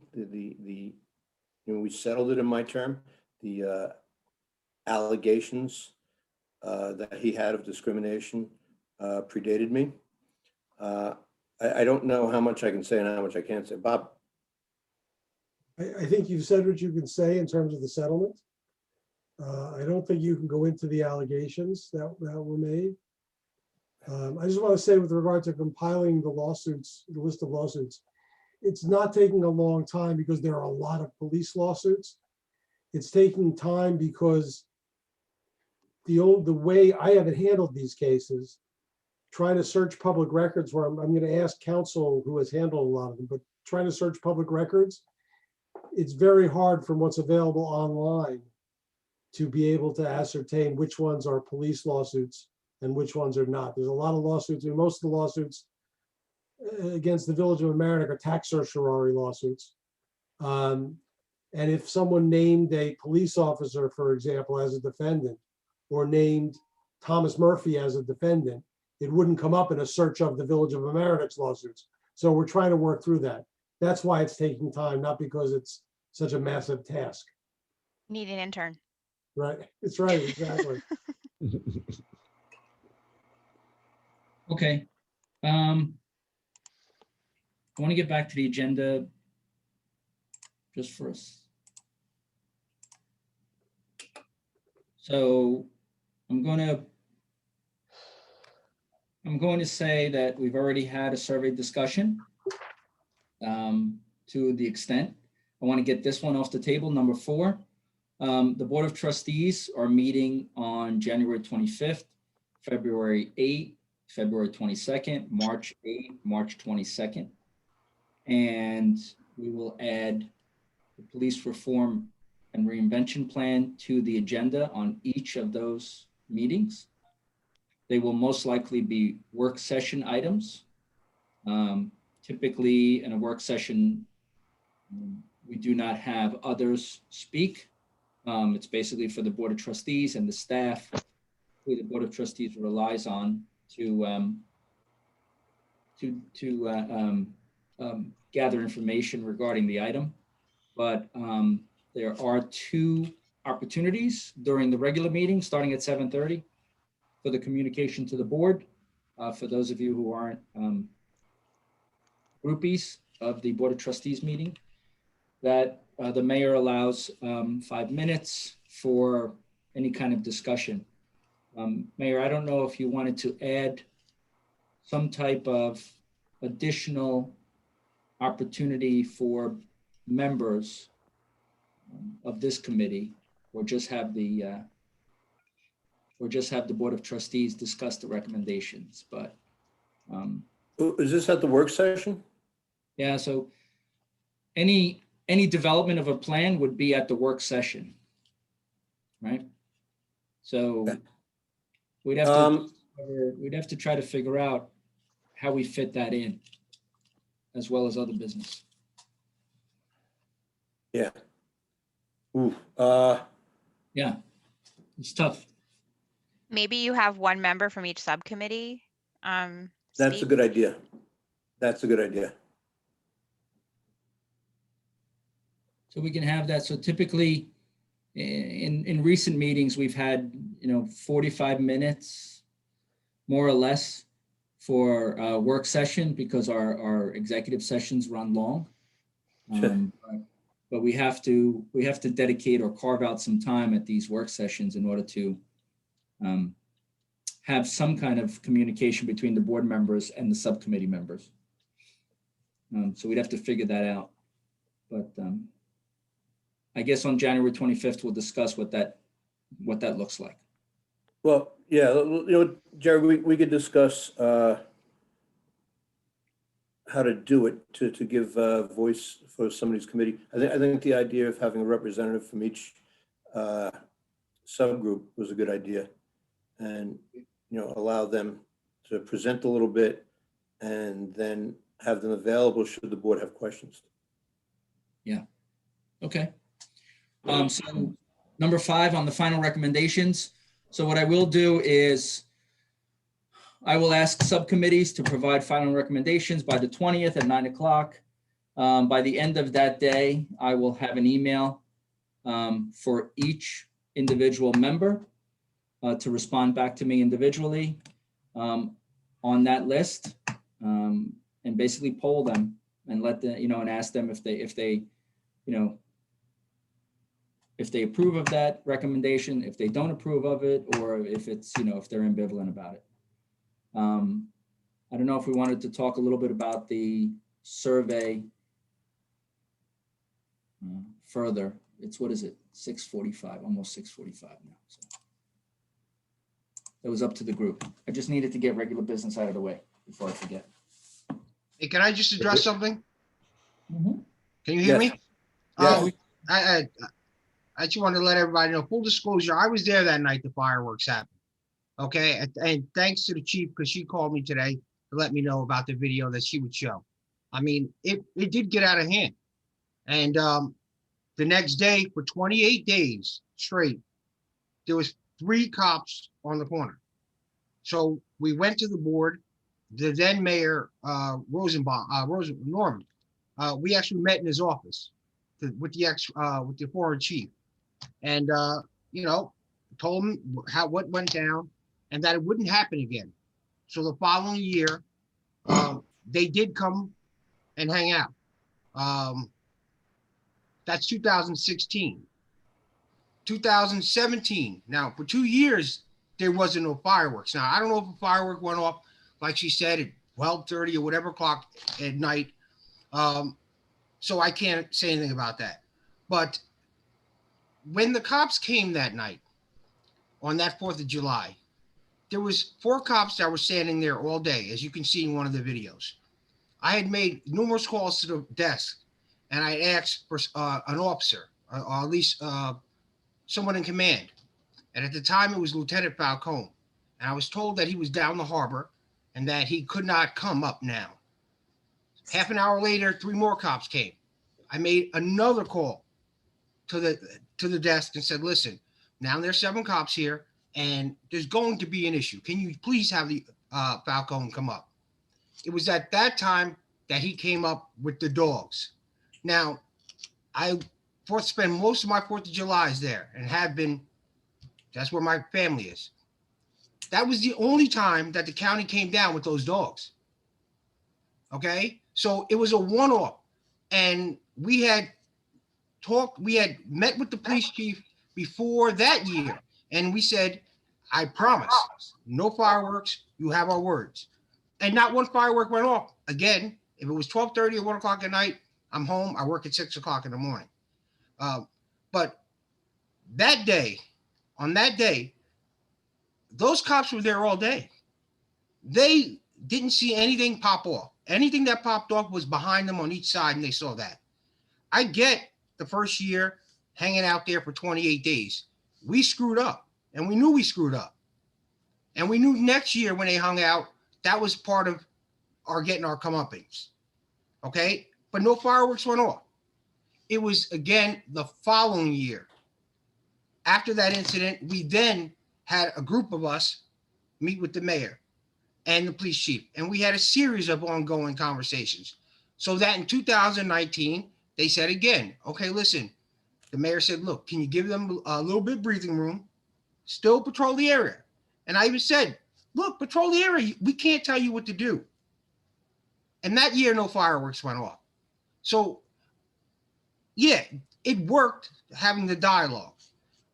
Did it get out of control? It definitely did. Okay. But what we're saying is that time when them dogs came down there, that was a one-off. Now, I've never seen the county come down there with 3 dogs. I've never even seen our dog walk down the street like that. So that's all I'm trying to say is that, yeah, we screwed up. We know we did. And we fessed up to it. But it was the 2-year later thing. And I still believe it was the amount of times that I called the desk looking for Falcone. Okay. And that's all I got to say on that, you know.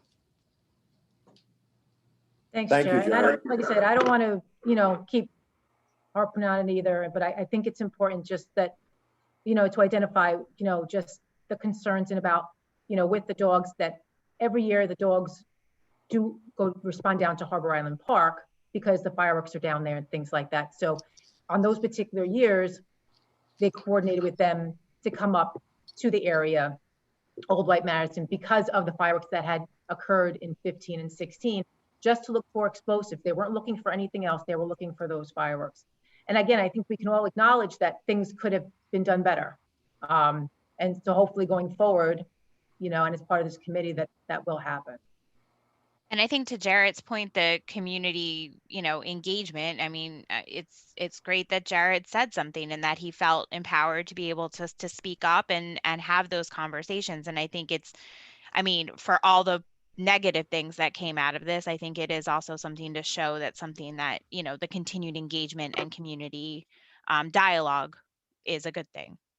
And I just want to point out too that in one of those videotapes, I think it's the second one, I wasn't proud of my reaction to Jarrett, and subsequently I called Jarrett on the phone and I apologized to Jarrett, and then at the meeting afterwards I apologized publicly for the way I'd acted, and I think that was part of. And correct me if I'm wrong, Jarrett, I think that was part of growing a sense of trust between us. And, because I come from where I come from and I don't like to be yelled at. And when I get yelled at, I sometimes overreact. And, that's something that I have to work on. That doesn't mean that you were wrong at all. It means that, I can be a little volatile sometimes. And, but I think when we both sat down and talked with the chief, I think there was, it became better, and it became better quickly. And I hope, that's, the genesis of kind of how we got the Black Lives Matter mural is because, we had a relationship with each other, and, you could come and, present that to us, and we'd be, willing to listen and try and make it happen. So, I mean, out of sometimes unfortunate and adversarial situations, if you keep talking to people, good can come out of it. And I just want to say again, that I do apologize for the way I reacted in that second meeting. And I just got one more thing to say. I want to thank everybody who reached out to me privately about the passing of my sister. I really appreciate it. I mean, we all just got together a couple of months ago, and that was great. I really, really, really appreciate it. Just want to thank you guys. God bless.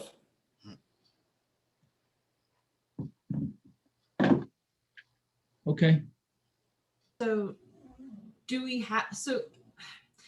have a next meeting date then? Because I know this goes to the Board of Trustees, but we still have things I think that we're flushing out that, some of the recommendations are pretty straightforward and can go right to them and they'll work on them. And others I think are a little more complicated. And obviously some of these conversations still haven't been had. So do we have any idea of what happens now moving forward after we give the first set of recommendations to the Board of Trustees? Also, because Brian and Jared were out when we went over the subcommittees. So Brian and Jared, what I did was I said we had a pretty thorough conversation with Mark. We went over all their trainings and it seems like they're on spot with the training, maybe ahead of the curve in some areas. And seem to be following it and it's mandatory. So I felt like it was all pretty positive. And the recommendation, we didn't make one, but I would say it's hard to make one for the future. I think our recommendation, and you guys tell me what you think, is continue on the course that you're going. And as committees like this move forward, stay on top of trends of new type of training to come out and recommend those. Because I don't think we have anything to recommend other than following the same course of action. Would you guys agree? Or what do you think? I do agree with that exactly. I think the important thing to realize is keep being on that cutting edge. Lean forward into training always. Mm-hmm. So would Chief, that what are- include the CI No, I was just- training and the ABLE training? That's what I was just That gonna was say. it. What That are was the- in it. That Mark discussed those. Yes. Yeah, I think it may, I know the chief is committed to looking into and possibly doing these trainings, but it may just be helpful as an extra, check mark to specifically recommend Yeah, those. to make sure those with two the budget and trainings. everything. Yep. Yeah. Yep. Before the Board of Trustees. Although ABLE is free, Okay. which is great. And yeah, You don't get a commission for recommending it? no, I wish I did. That'd be great. I mean, what a wonderful thing to recommend, but I'm not going to recommend that, sorry. So just No, I with that, think we have two letters, we're waiting for additional two letters. Recommendations, because I think it is So. probably one of the biggest changes we're recommending. Yeah. And we had, somebody had brought up, I think a couple different people had brought up cahoots. And we also heard about that if you were on the Westchester call, they're talking about that as well. So we may want to look into that and have a conversation about that. I'm not well versed in it yet. I've looked it over, but it's coming up in more and more conversations as I listen in. What is the general gist of that one? It was in Oregon. It started in Oregon, I think, and it was a program that I'm going to completely pretend I know about, but I don't know. That's being recommended because I think it helps with the that whole idea of having like social services and things, like having other people to support. I'm going to bring it up real quick. Got it. Okay. And we don't have to get into it tonight, but I just know I don't look know it up if it is this all like caps? I mean, how to just yes. Okay. It may reduce the likelihood of police violence. It's an alternative to police that police can get behind is what it says. In Eugene, Oregon, a successful crisis response program has reduced the footprint of law enforcement and maybe even the likelihood of police violence. And then you could go reach, but it's all caps, cahoots. How do you spell cahoots? CAHOOTS. Thank you. So I don't know which committee that fits under. I would have to research it more, but since we still have time, we may want to just take a look at it since it came up with Westchester County already. And it's been brought up in the open forum and also somewhere else. So there's been a couple different ways it's come up like 4 or 5 times in the last 2 weeks. I'm sending you an article from the Atlantic from December. That's what I'm reading, yeah. And also St. Vincent's Hospital used to have a mobile crisis unit that would work and come out Monday through Friday, and I think sometimes Saturdays. And I think because of funding, unfortunately, they had to stop that program. There were people in the survey who inquired about calls that could be non-police calls, that there were moments where they wished they could have called somebody other than the police to come and diffuse a situation or assist with a family member or a neighbor. And in some cases did not make the call because they feared police involvement would escalate a situation or cause an arrest or, something like that. And I know we were talking about possibly and I don't remember, did something happen with speaking with the Larchmont Mamaroneck, what do Community they call Counseling it? Center. Yeah, Counseling. Community Counseling Center. I don't know if we ever made contact, but we talked about that, and maybe, you know, they would want to be involved. But it's like mobile crisis, but the way that we have it now, the police respond, and then sometime, and it can be days later, some sort of mental health team may make contact and see if the family needs some sort of support. Right? Right. So we currently collaborate with the crisis stabilization team in White Plains. They have come out on occasion at the time of an incident, but it's more so as like a follow-up. But maybe that's something we can look to in the future, where we have it set up where we get the word out to people. If it's not an emergency, that something's going on, but that the person that they're with does need some assistance, we can reach out to the crisis stabilization team, just knowing that there will be a delay in their response. Is it possible to consider, and would the department or would the board consider an alternative to police response? And then if the situation seemed to escalate, then police would be invited? Well, I think that's what, I think was either in one of those Cahoots articles or something I read, where it was like a podcast and the person. That was WNYC. Yep. So out of so many responses, they only had to call the police a certain number of times. So yeah, I mean, as long as the person feels comfortable with having a social worker or someone of that nature go out, and they don't feel it's an emergency where they need the police, I think that we would be on board with that for sure. And if somebody calls 911, the police are going to respond. Correct. But if, again, we worked out some kind of arrangement where they called this stabilization team directly, and I don't know if that's feasible to do that, then that's something that they can feel free just to, you know, go ahead and do that. And obviously they can still call 911 if something, you know, changes since that initial phone call was made. What about the Mental Health Association of Westchester? I know they have children's mobile crisis units and something of that nature. I just don't know. I don't know. So the crisis know a lot more stabilization about what team, they did. the crisis stabilization team works with them as well. Okay, great. Well, I have a proposal, and I assume it'll be roundly rejected, but so many people have touched on the incidents surrounding the 4th of July, 2018. And as an exercise in cleansing and healing and teaching how not to react and how to react and what works and what doesn't, I'm proposing that a report be done on what events occurred every step of the way, and that we break it down and we see where mistakes were made. We see, I mean, Jared is taking a lot of responsibility for the community getting out of hand in 2016. But this is a really good case study for, I mean, my subcommittee is anti-crime, and so far we haven't discussed much more than cutting back bushes. Although I've mentioned this was an anti-crime decision that was planned to send a certain number of officers out there in anticipation of possible, fireworks or rowdy behavior, and combined with fireworks.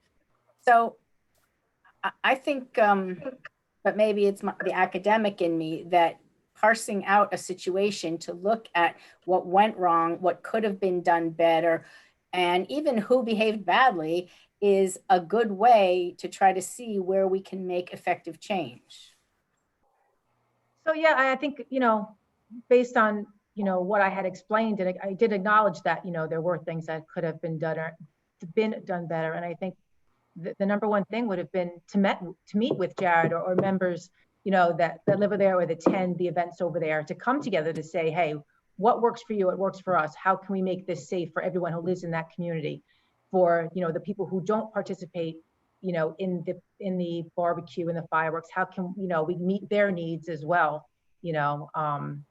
So going forward, even for this year, I can see us facilitating that conversation to ensure, you know, everyone's safety and that everyone has a good time. Right, but that could be something that could be for, in fact, mediated if we had, mental health professionals, that sort of thing. It could be mediated, and there could be 5 different options that maybe it could be negotiated to have it somewhere which perhaps would be safer, would be more open, would have fewer,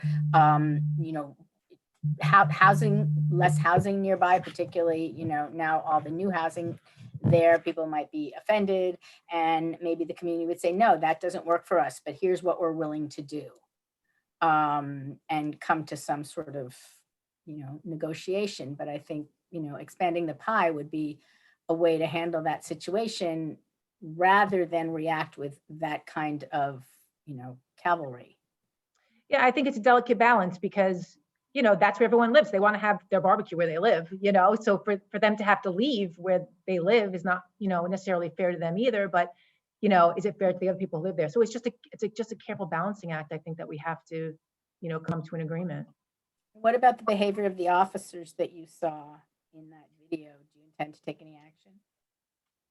So, yeah, so from my understanding, the videos that were shared, there was one video that was a longer video that, was, the behavior acceptable? No, that, I don't believe that was a 4th of July incident. That was a separate incident.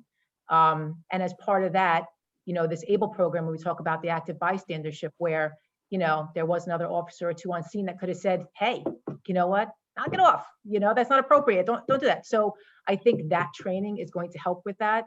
And plus the de-escalation training that 2 officers are attending this month, train the trainer course to come back to the department to teach our officers, that is going to help in that situation as well.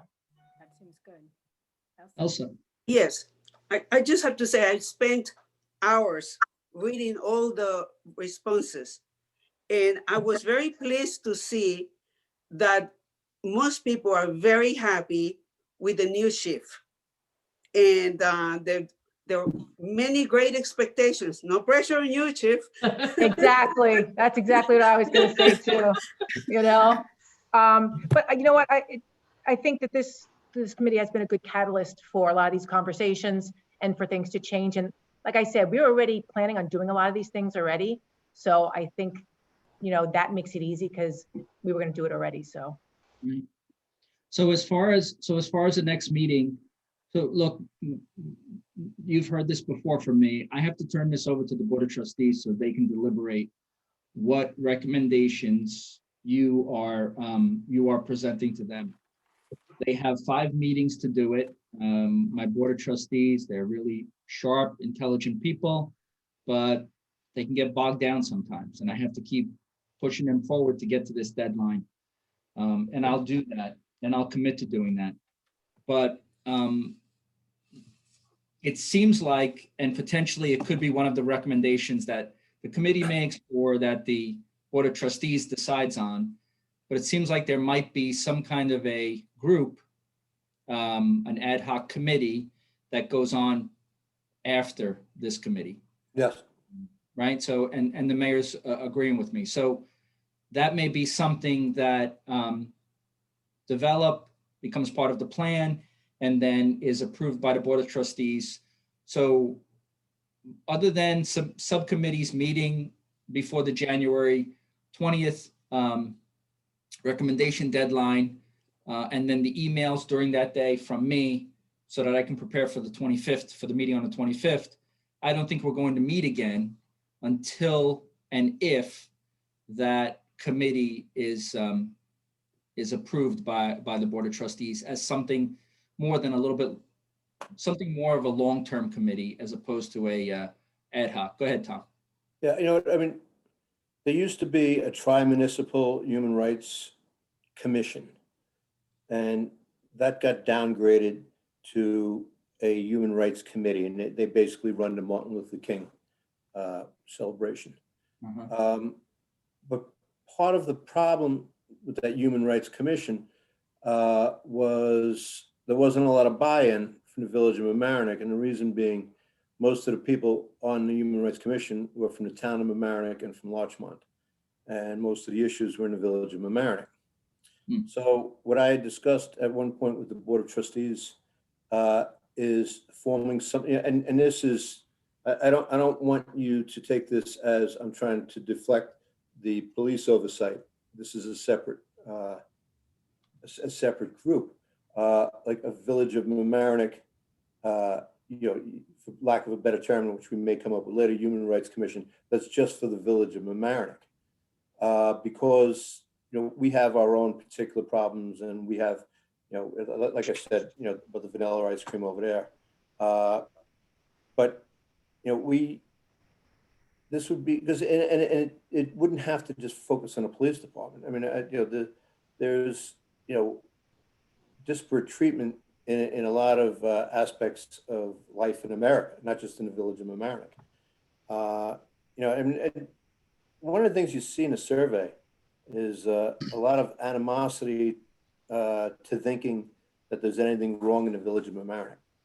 And I don't think that that's an accurate portrayal. I mean, of course, there's things wrong in the Village of Mamaroneck. We know that. We've seen that before.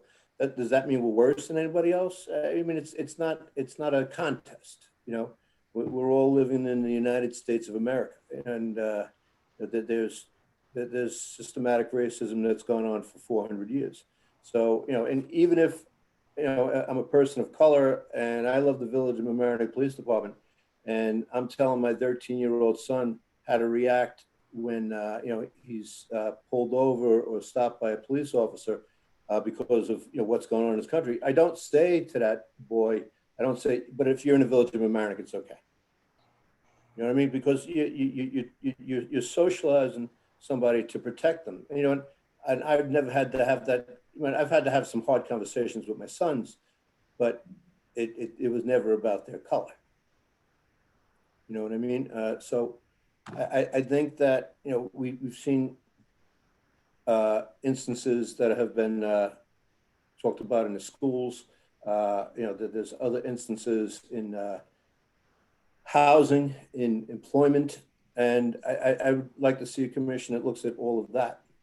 As I said when we started this, this is a conversation that's at least 50 years too later than it should have been had, and it's going to take a long time, and it's going to take more than just this committee to make real substantive progress. So as Jerry was saying, I think that there is a place for another committee that just deals with, trying to have a more welcoming, open community for, people of color, for immigrants, and for all of us. Because in my book, in my life, listen, if I live in a community where a lot of people are feeling uncomfortable about living in that community, it makes it harder for me to live in this community too. Because we're all in this together, and I don't gain stature by somebody else losing stature. We all rise together in my book.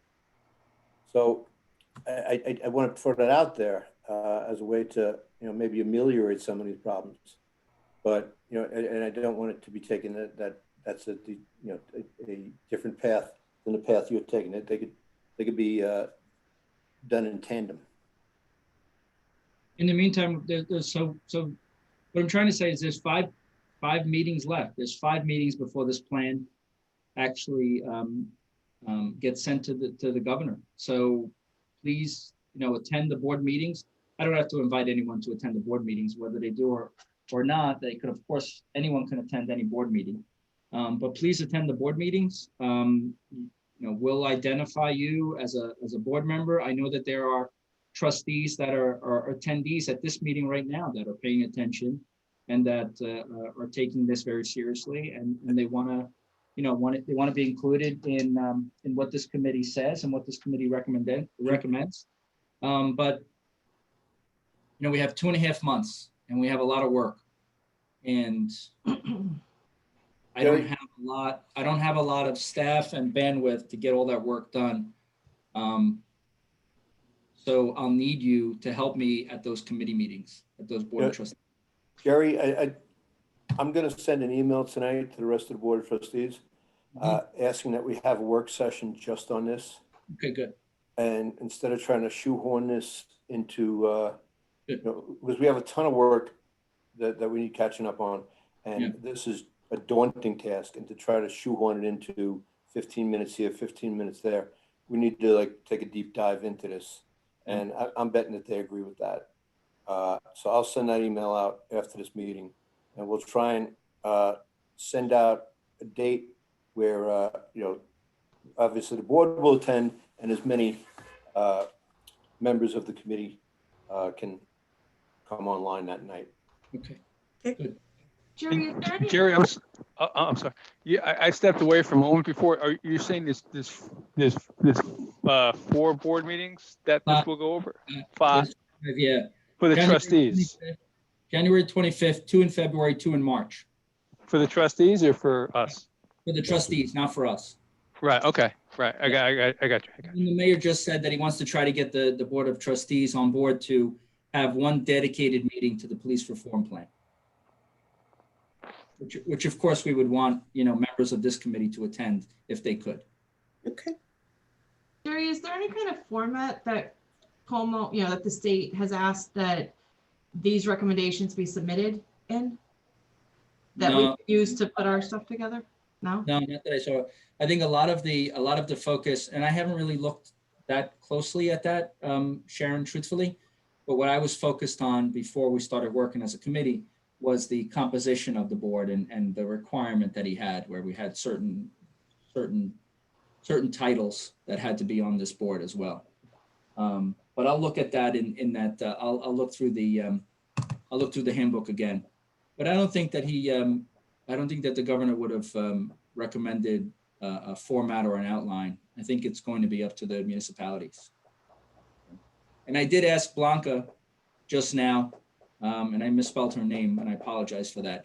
But I did ask Blanca, I sent her an email, or if I didn't send it, I have it already put together, about the county's recommendations as well as any other town or village that have provided any kind of draft so that we could all get that and take a look at what they're looking at as well. You're not too proud to copy. No, I'm not at all. Not at all. I won't have a problem with that. So I think that people are interested in the survey, and I'm interested in the survey, but I think other than this committee are interested in the survey. I know everyone on the committee is, but I just think there are some things that people should know. For example, the question, you or a family member has had contact with the police department, were you treated respectfully? And 86% said yes, which is great, but 14.27% said no. That's way too high. 14+% of people said they were not treated respectfully when they were approached by a Village of Mamaroneck police officer. And I know that the chief is committed to improving that number, but that's not a good number. 9% experienced or witnessed inappropriately threatening, intimidating treatment. 7%, a little more, witnessed discrimination by Village of Mamaroneck police.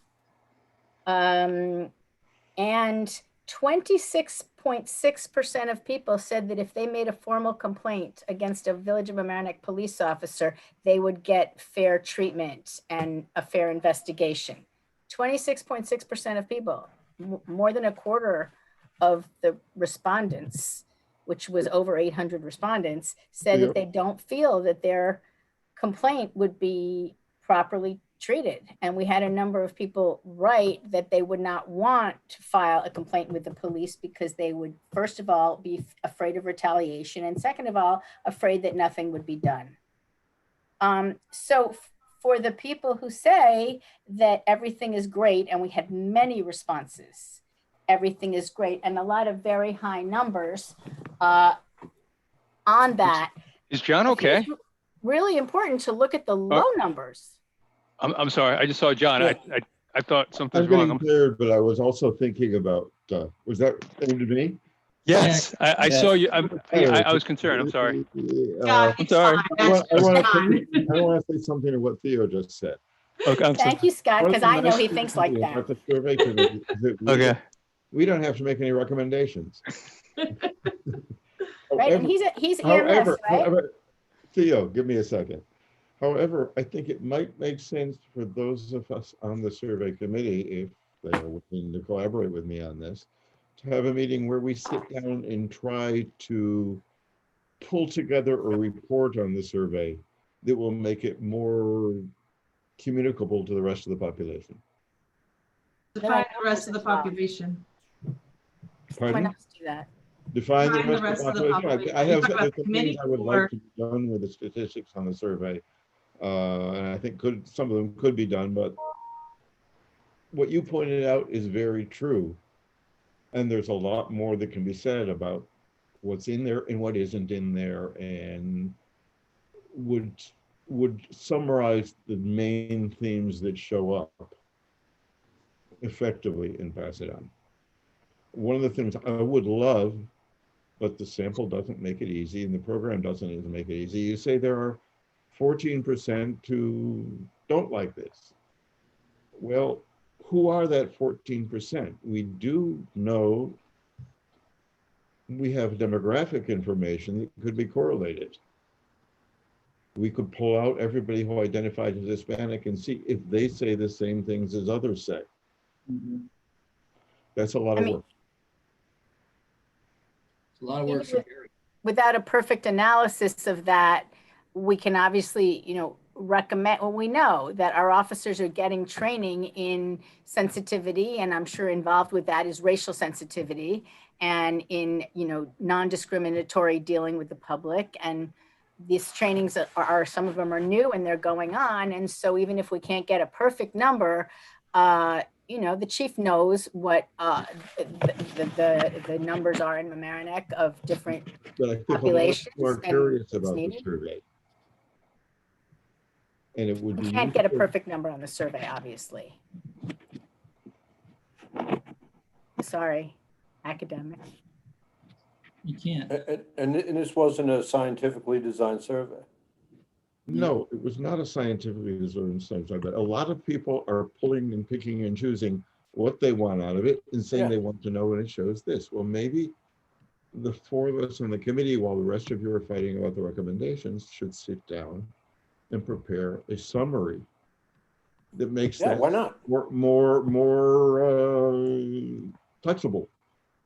So if you want to There's make just more a work. summary statement of those, of basically taking the something like 5,000 comments that were in there and the things that were the highest percentages of comments. I actually think we could probably sit down and decide 2 or 3 of the questions that really have more meat in the and do something with them. Yes. But Otherwise, everybody you want to be going to pick and choose, and nobody's going to really have a clearer sense. Well, sorry. Go ahead, Elsa. Yeah, what I noticed is there were certain trends. Certain people were complaining about the police getting involved in politics and their social media presence in Facebook, and taking stands about one side or another. That was one thing. Another one, that police do not wear masks. There was a very large complaint from people. Traffic, traffic tickets. That was another. And Not against traffic. the kids complain about skateboarding, that they get harassed when they are skateboarding. And then there were about 4 names, police officers name constantly, that they are problems. I'm not going to say the names. And then because all of us have the survey now, right? Question number 9, the comments there are very revealing. If you can go through that, that's all I'm going to say. I want to say that question number 2 is not, because of the way it's worded, the statistical analysis doesn't give information. It actually needs to be gone through and have every single one of the answers counted as either positive or negative, because the question says, have you had such an experience, either positive or negative? And people say yes or no, but it doesn't say which way. I went through 400 comments today, and that was the way I sorted them. Oh, do you have those numbers? That would be great. But I'm not going to share them yet because I haven't done enough, and an awful lot of it needs to be tightened up. I'll share them in the next couple of days. Thanks, John. But that's 400 comments is one tiny fraction of everything. When I read through the preliminary results, in which I read through about 600 or 700 comments, a couple of things did strike me. One was that the people who were very enthusiastic about the police, often mention kinds of quality of life help that they get. They show up when I call about somebody blocking my driveway. They call up when there was a fight between neighbors. That was the things that people liked the responses. And that is a pattern that was really notable in my first vision of what I had time to look at. There were relatively few that concentrated on racial discrimination. But the ones that were there were the ones that often gave the most explicit examples. Yeah, I think it's possible to pull some of that out. And then it suggests some other questions that I think we can come down and make a list of and make it. Well, because but how are you going to get a real summary out of it when it wasn't a full survey? I went through a lot of it. I saw a lot of the responses, and they are all over the place. There are some patterns, like so many people mentioned, but it's hard to get like, hey, here's a snapshot, and here's a summary of it, and here's how you see it. But it's gonna be colored through how you want to see it. That's how surveys are. It's not going to be statistically perfect. So based on your experience, I mean, the summary's great, but I don't see it as being a catch-all at all. No, I haven't. You think it's useful in any way, Scott? I think as you look through the data and it's accumulated, I mean, take it for what it is. There's a lot of positive, there's a lot of negative. I don't know there's any major trends. I couldn't read the Spanish comments, but I mean, a lot of people who have interaction with police are gonna be pissed. A lot of people got tickets, were pissed. So I don't know. Yeah, but if you look at some of the comments, they weren't necessarily, this is my take, which of course might be different, but it wasn't that they were necessarily pissed whether they got the ticket or, always when they were stopped. The ones who complained were saying they felt like they were being yelled at or condescended to or something like that. And that's the thing that kind of set them off, not I got the ticket. And then there were a few who said, I'm white, I've driven, or I'm just going to make something up that's close. Like I'm white, I drive through the neighborhood all the time, but then I had somebody of color in the car, and then that's when I got stopped. So I guess I'll argue that there are some trends. But then it's also hard because they're repetitive. Because if you get through every question, which I did, you'll see that people have answered with like the same story or similar responses, regardless of what the question was. Because I guess that's the way the questions led you to answer, No, I noticed that a lot of traffic stops it wasn't so much a ticket, it was the attitude. I know I saw that. But I just think this overreaching summary of here's a survey that was somewhat inaccurate. Now I'm not asking for a statistical summary that says 14% of blacks said this, 30% of Hispanics said that. That would be ridiculous on this. Right. But what I think you can do is what Sharon just said, which is try to do something more than each of us has an intuitive basis of what trend we've seen on those which we've been able to read. And I think it's incumbent on us. If not, why do the survey in the first place? And I think what could be done, and I think it could not be done, it can be done with enough systemization to take it a little bit more than completely randomly picking out certain quotes. And we can. I went through the first question and I actually broke down every question into elements to condense it to a smaller list. And you can get to, 10 or 20 areas that maybe need to be looked in, depending on how you interpret them. I will say the people who love the police did not give specific examples in the way that someone who is upset. They would just say, the police are perfect. If it ain't broke, don't fix it. They're great. Don't touch them. Please don't take money out of the police department. I don't know why the committee exists. You shouldn't exist. But there wasn't an explanation in the way that somebody who had witnessed something negative, they actually laid it out and told you why they were upset. And so you can say 80%, or give or take 80% of the community that responded, if that reflects the community, really thinks they're doing basically a good job. They either don't interact, or when they do, they have good experiences. And that's what you would expect. We have a pretty good police department. Nobody should be arguing that. We're pretty lucky and we're pretty safe in this neighborhood. Of the 20% though, they were pretty consistent in their complaints, and some were easy. They're not wearing masks when they make stops. Now, it's not everyone, but there were a bunch of complaints saying we're in the middle of a global pandemic and police officers aren't wearing masks. And if I say something, they give me an attitude. Like if they're coming into my home and I say, you're not wearing a mask, they give me an attitude. That's specific. The chief can work with that, and so we can take a couple things. The social media thing is a problem.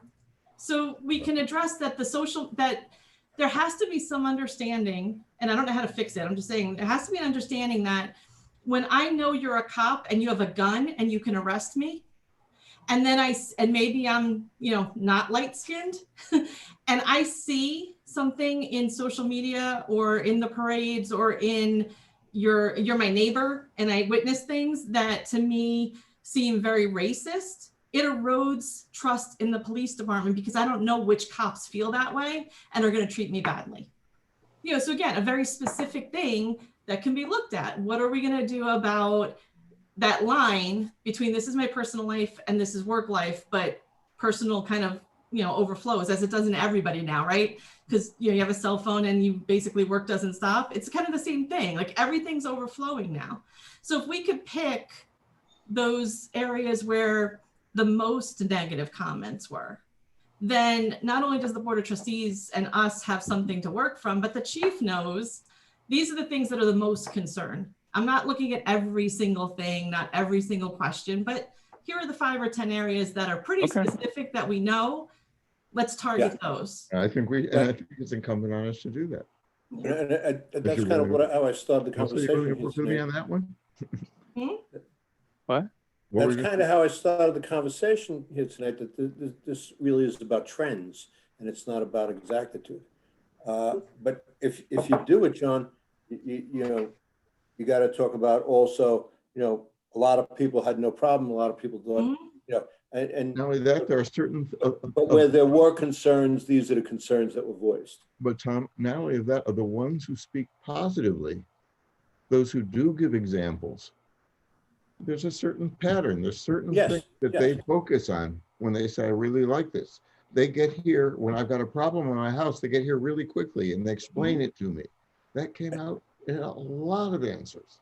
It did, and that speaks well of the whole police department. Yeah. But I guess what I'm concerned with is just if we're going to do this, we can't be seeming, and I don't think you're going to, but I just want to say this publicly.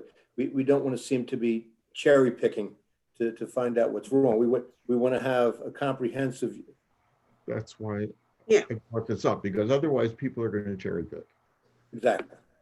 Yeah, so if you're asking the survey group, the subcommittee, if we want to sit there and do it, I will say I'm in, and I'm happy to go back through the comments and help put together an even-sided summary of what was great with the department and where do we feel like maybe there's some work to be done. And that's what I've been intending to do, and then we can throw at each other and get mad. Okay. Good with me. I agree. Can't wait. I just have a question for the chief. Chief, what do you need in order to, determine what you think are the significant issues brought up in the survey that are, of value, and to try to find a way to make change based on what you are seeing that people are saying is a problem for them? How you're going to evaluate what are the real problems that you perceive from reading this document. I'm sure you're not shocked, but there might be some surprises. And then how do you then turn around through training and mandating? And I don't know, I mean, I'm asking, I guess, and how can we help you to affect Yeah, change? so, I mean, I appreciate, that the survey committee wants to take on that arduous task of going through that, because that will be helpful. The comments about, the whole social media stuff, we talked about implementing a social media policy to try to address some of that. We talked about the community liaison officers as part of our subcommittee and getting more of our officers out there. One of the comments also identified possibly the lack of diversity within the police department. And that could be, a lot of times they don't see the officers, so we need to make them more visible. So things like that, like I said, community liaison officers will help to get them out into the community. Those community engagement type things to, see our officers in different lights. So all those things will help. But that's why I think this survey, was important to try to pinpoint the places where we can improve. Are you going to be met with opposition from the PBA on several of the matters? The only thing that, if anything, if it's a new policy that could result in discipline, that's something like that would have to be negotiated. But overall, everyone wants to work in a good environment. They want to work in a good department. They don't want to work with people who, are like the expression, the bad cops. They don't want to work with them either, So I think as long as, everything is presented and there's a reason why we're doing what we're doing, then I think it's justifiable to have that happen. Okay, we've been at this for over 2 hours again. Thank you. I'm not sure if we need more discussion, but the Board of Trustees has already started to respond to the mayor's email. And there's one date that seems to start to pop out. So let's see what happens. That's in February.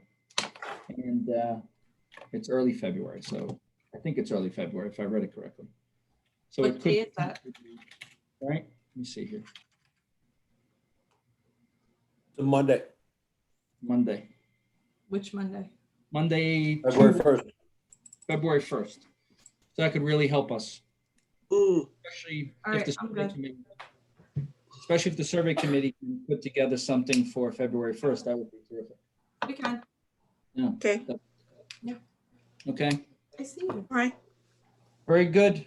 We will see each other again, either on a Board of Trustees meetings or on that date. Mary, you want to make that a joint meeting where it would be the PRRC and the Board of Trustees all together? Yes, we probably should. Let's just get it all out on the table and Okay, very good. muscle our way through it. We'll block out 10 hours. Okay. No. Is that enough? Is that enough? I don't know. That's something.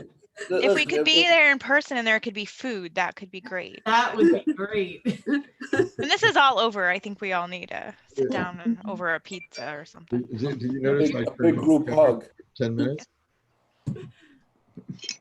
That is. Okay, thank you, All everyone. right. Okay. Thank you. Hold on, I need Good night. Good night, a everyone. motion to adjourn. Motion to yes. adjourn. So, Second, all in favor? I'm hungry, so yeah. Yeah. Good night, everybody. This Thank you all for your hard work. was a good meeting. Thank you, everybody. Bye-bye. Bye. Very much. Bye, Jared. Bye, Laura.